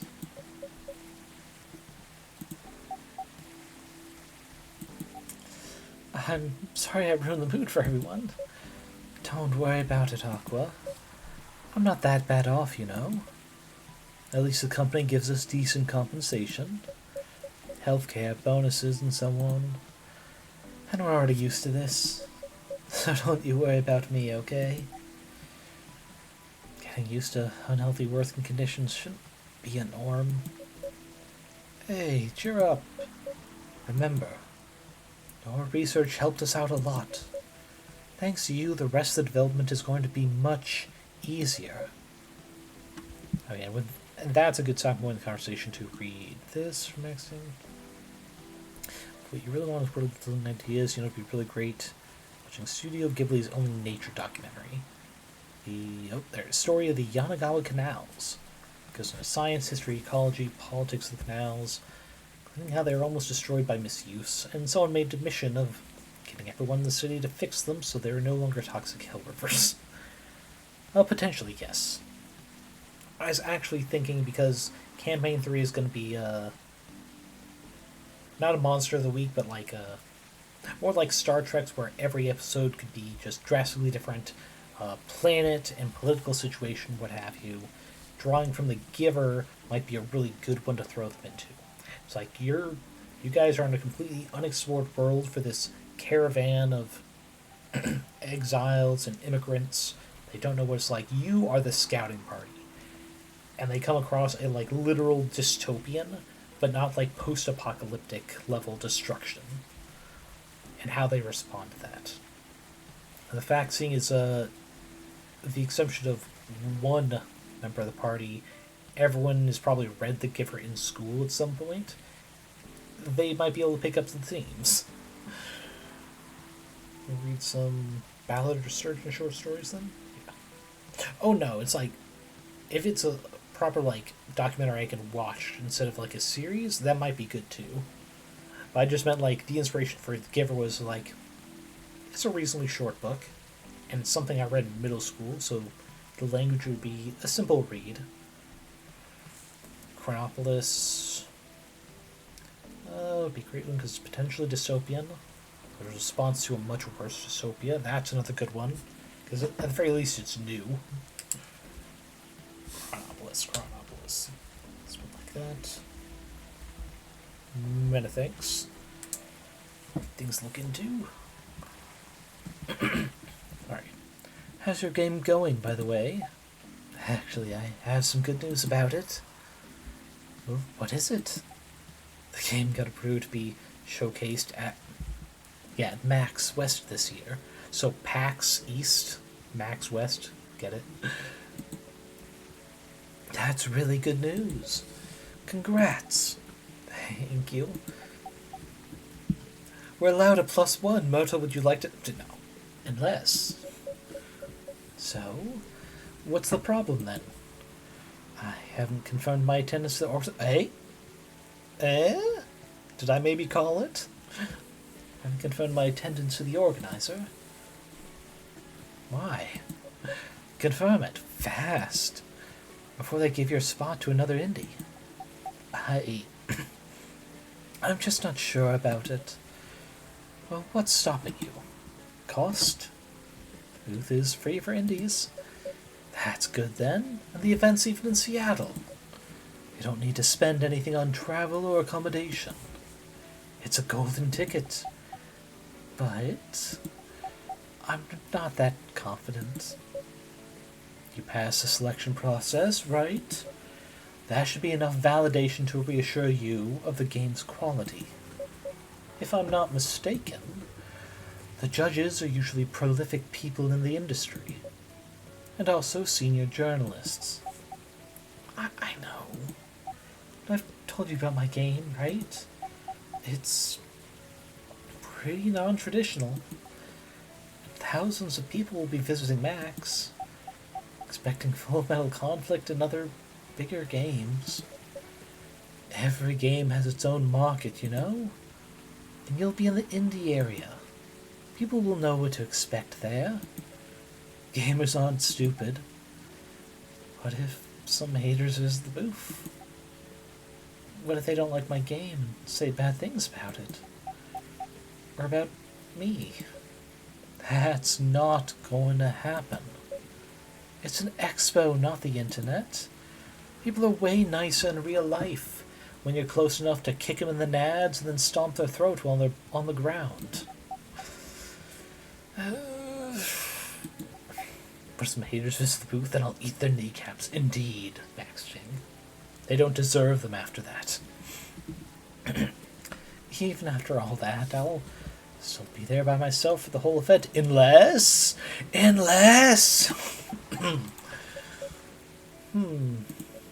That one is a problem, yeah. Meeting that many people's already scary enough. Doing it for 4 days straight. Showing my baby to the public. I just can imagine the horror. Say it, Myrtle. Offer. Oh, she's checking her calendar. You know what? So far, my schedule's pretty empty around then. If things stay this way until Max, I'll come with you. No, you don't have to do that. Even if you're free then, you shouldn't waste your time on me. Relax or something. Work on your game for overtime. Something else. No, it's no bother. I'll be going to the event anyway. Might as well come with an exhibitor badge. What about your company's booth? Don't worry about it. There are hundreds of us. I can just ask my lead to skip this year.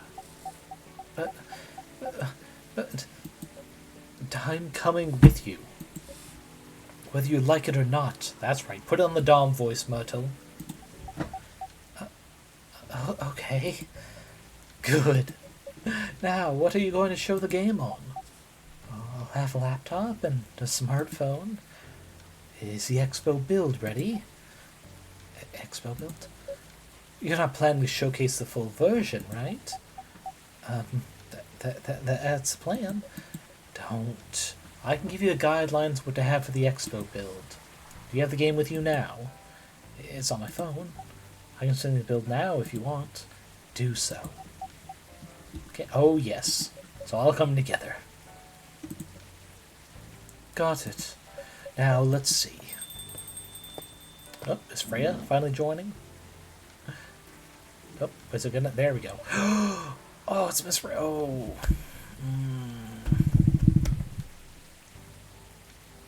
Okay. This night's gonna take a while.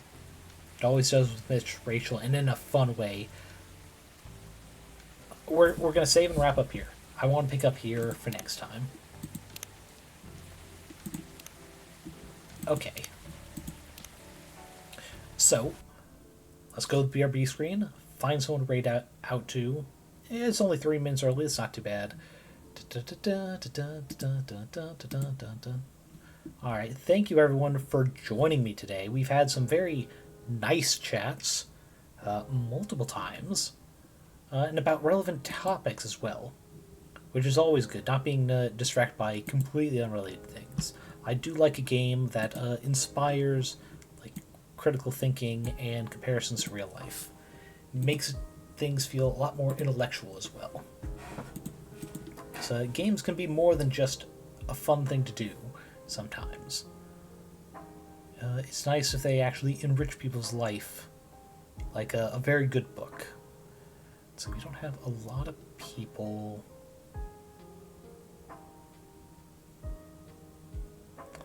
Let's see.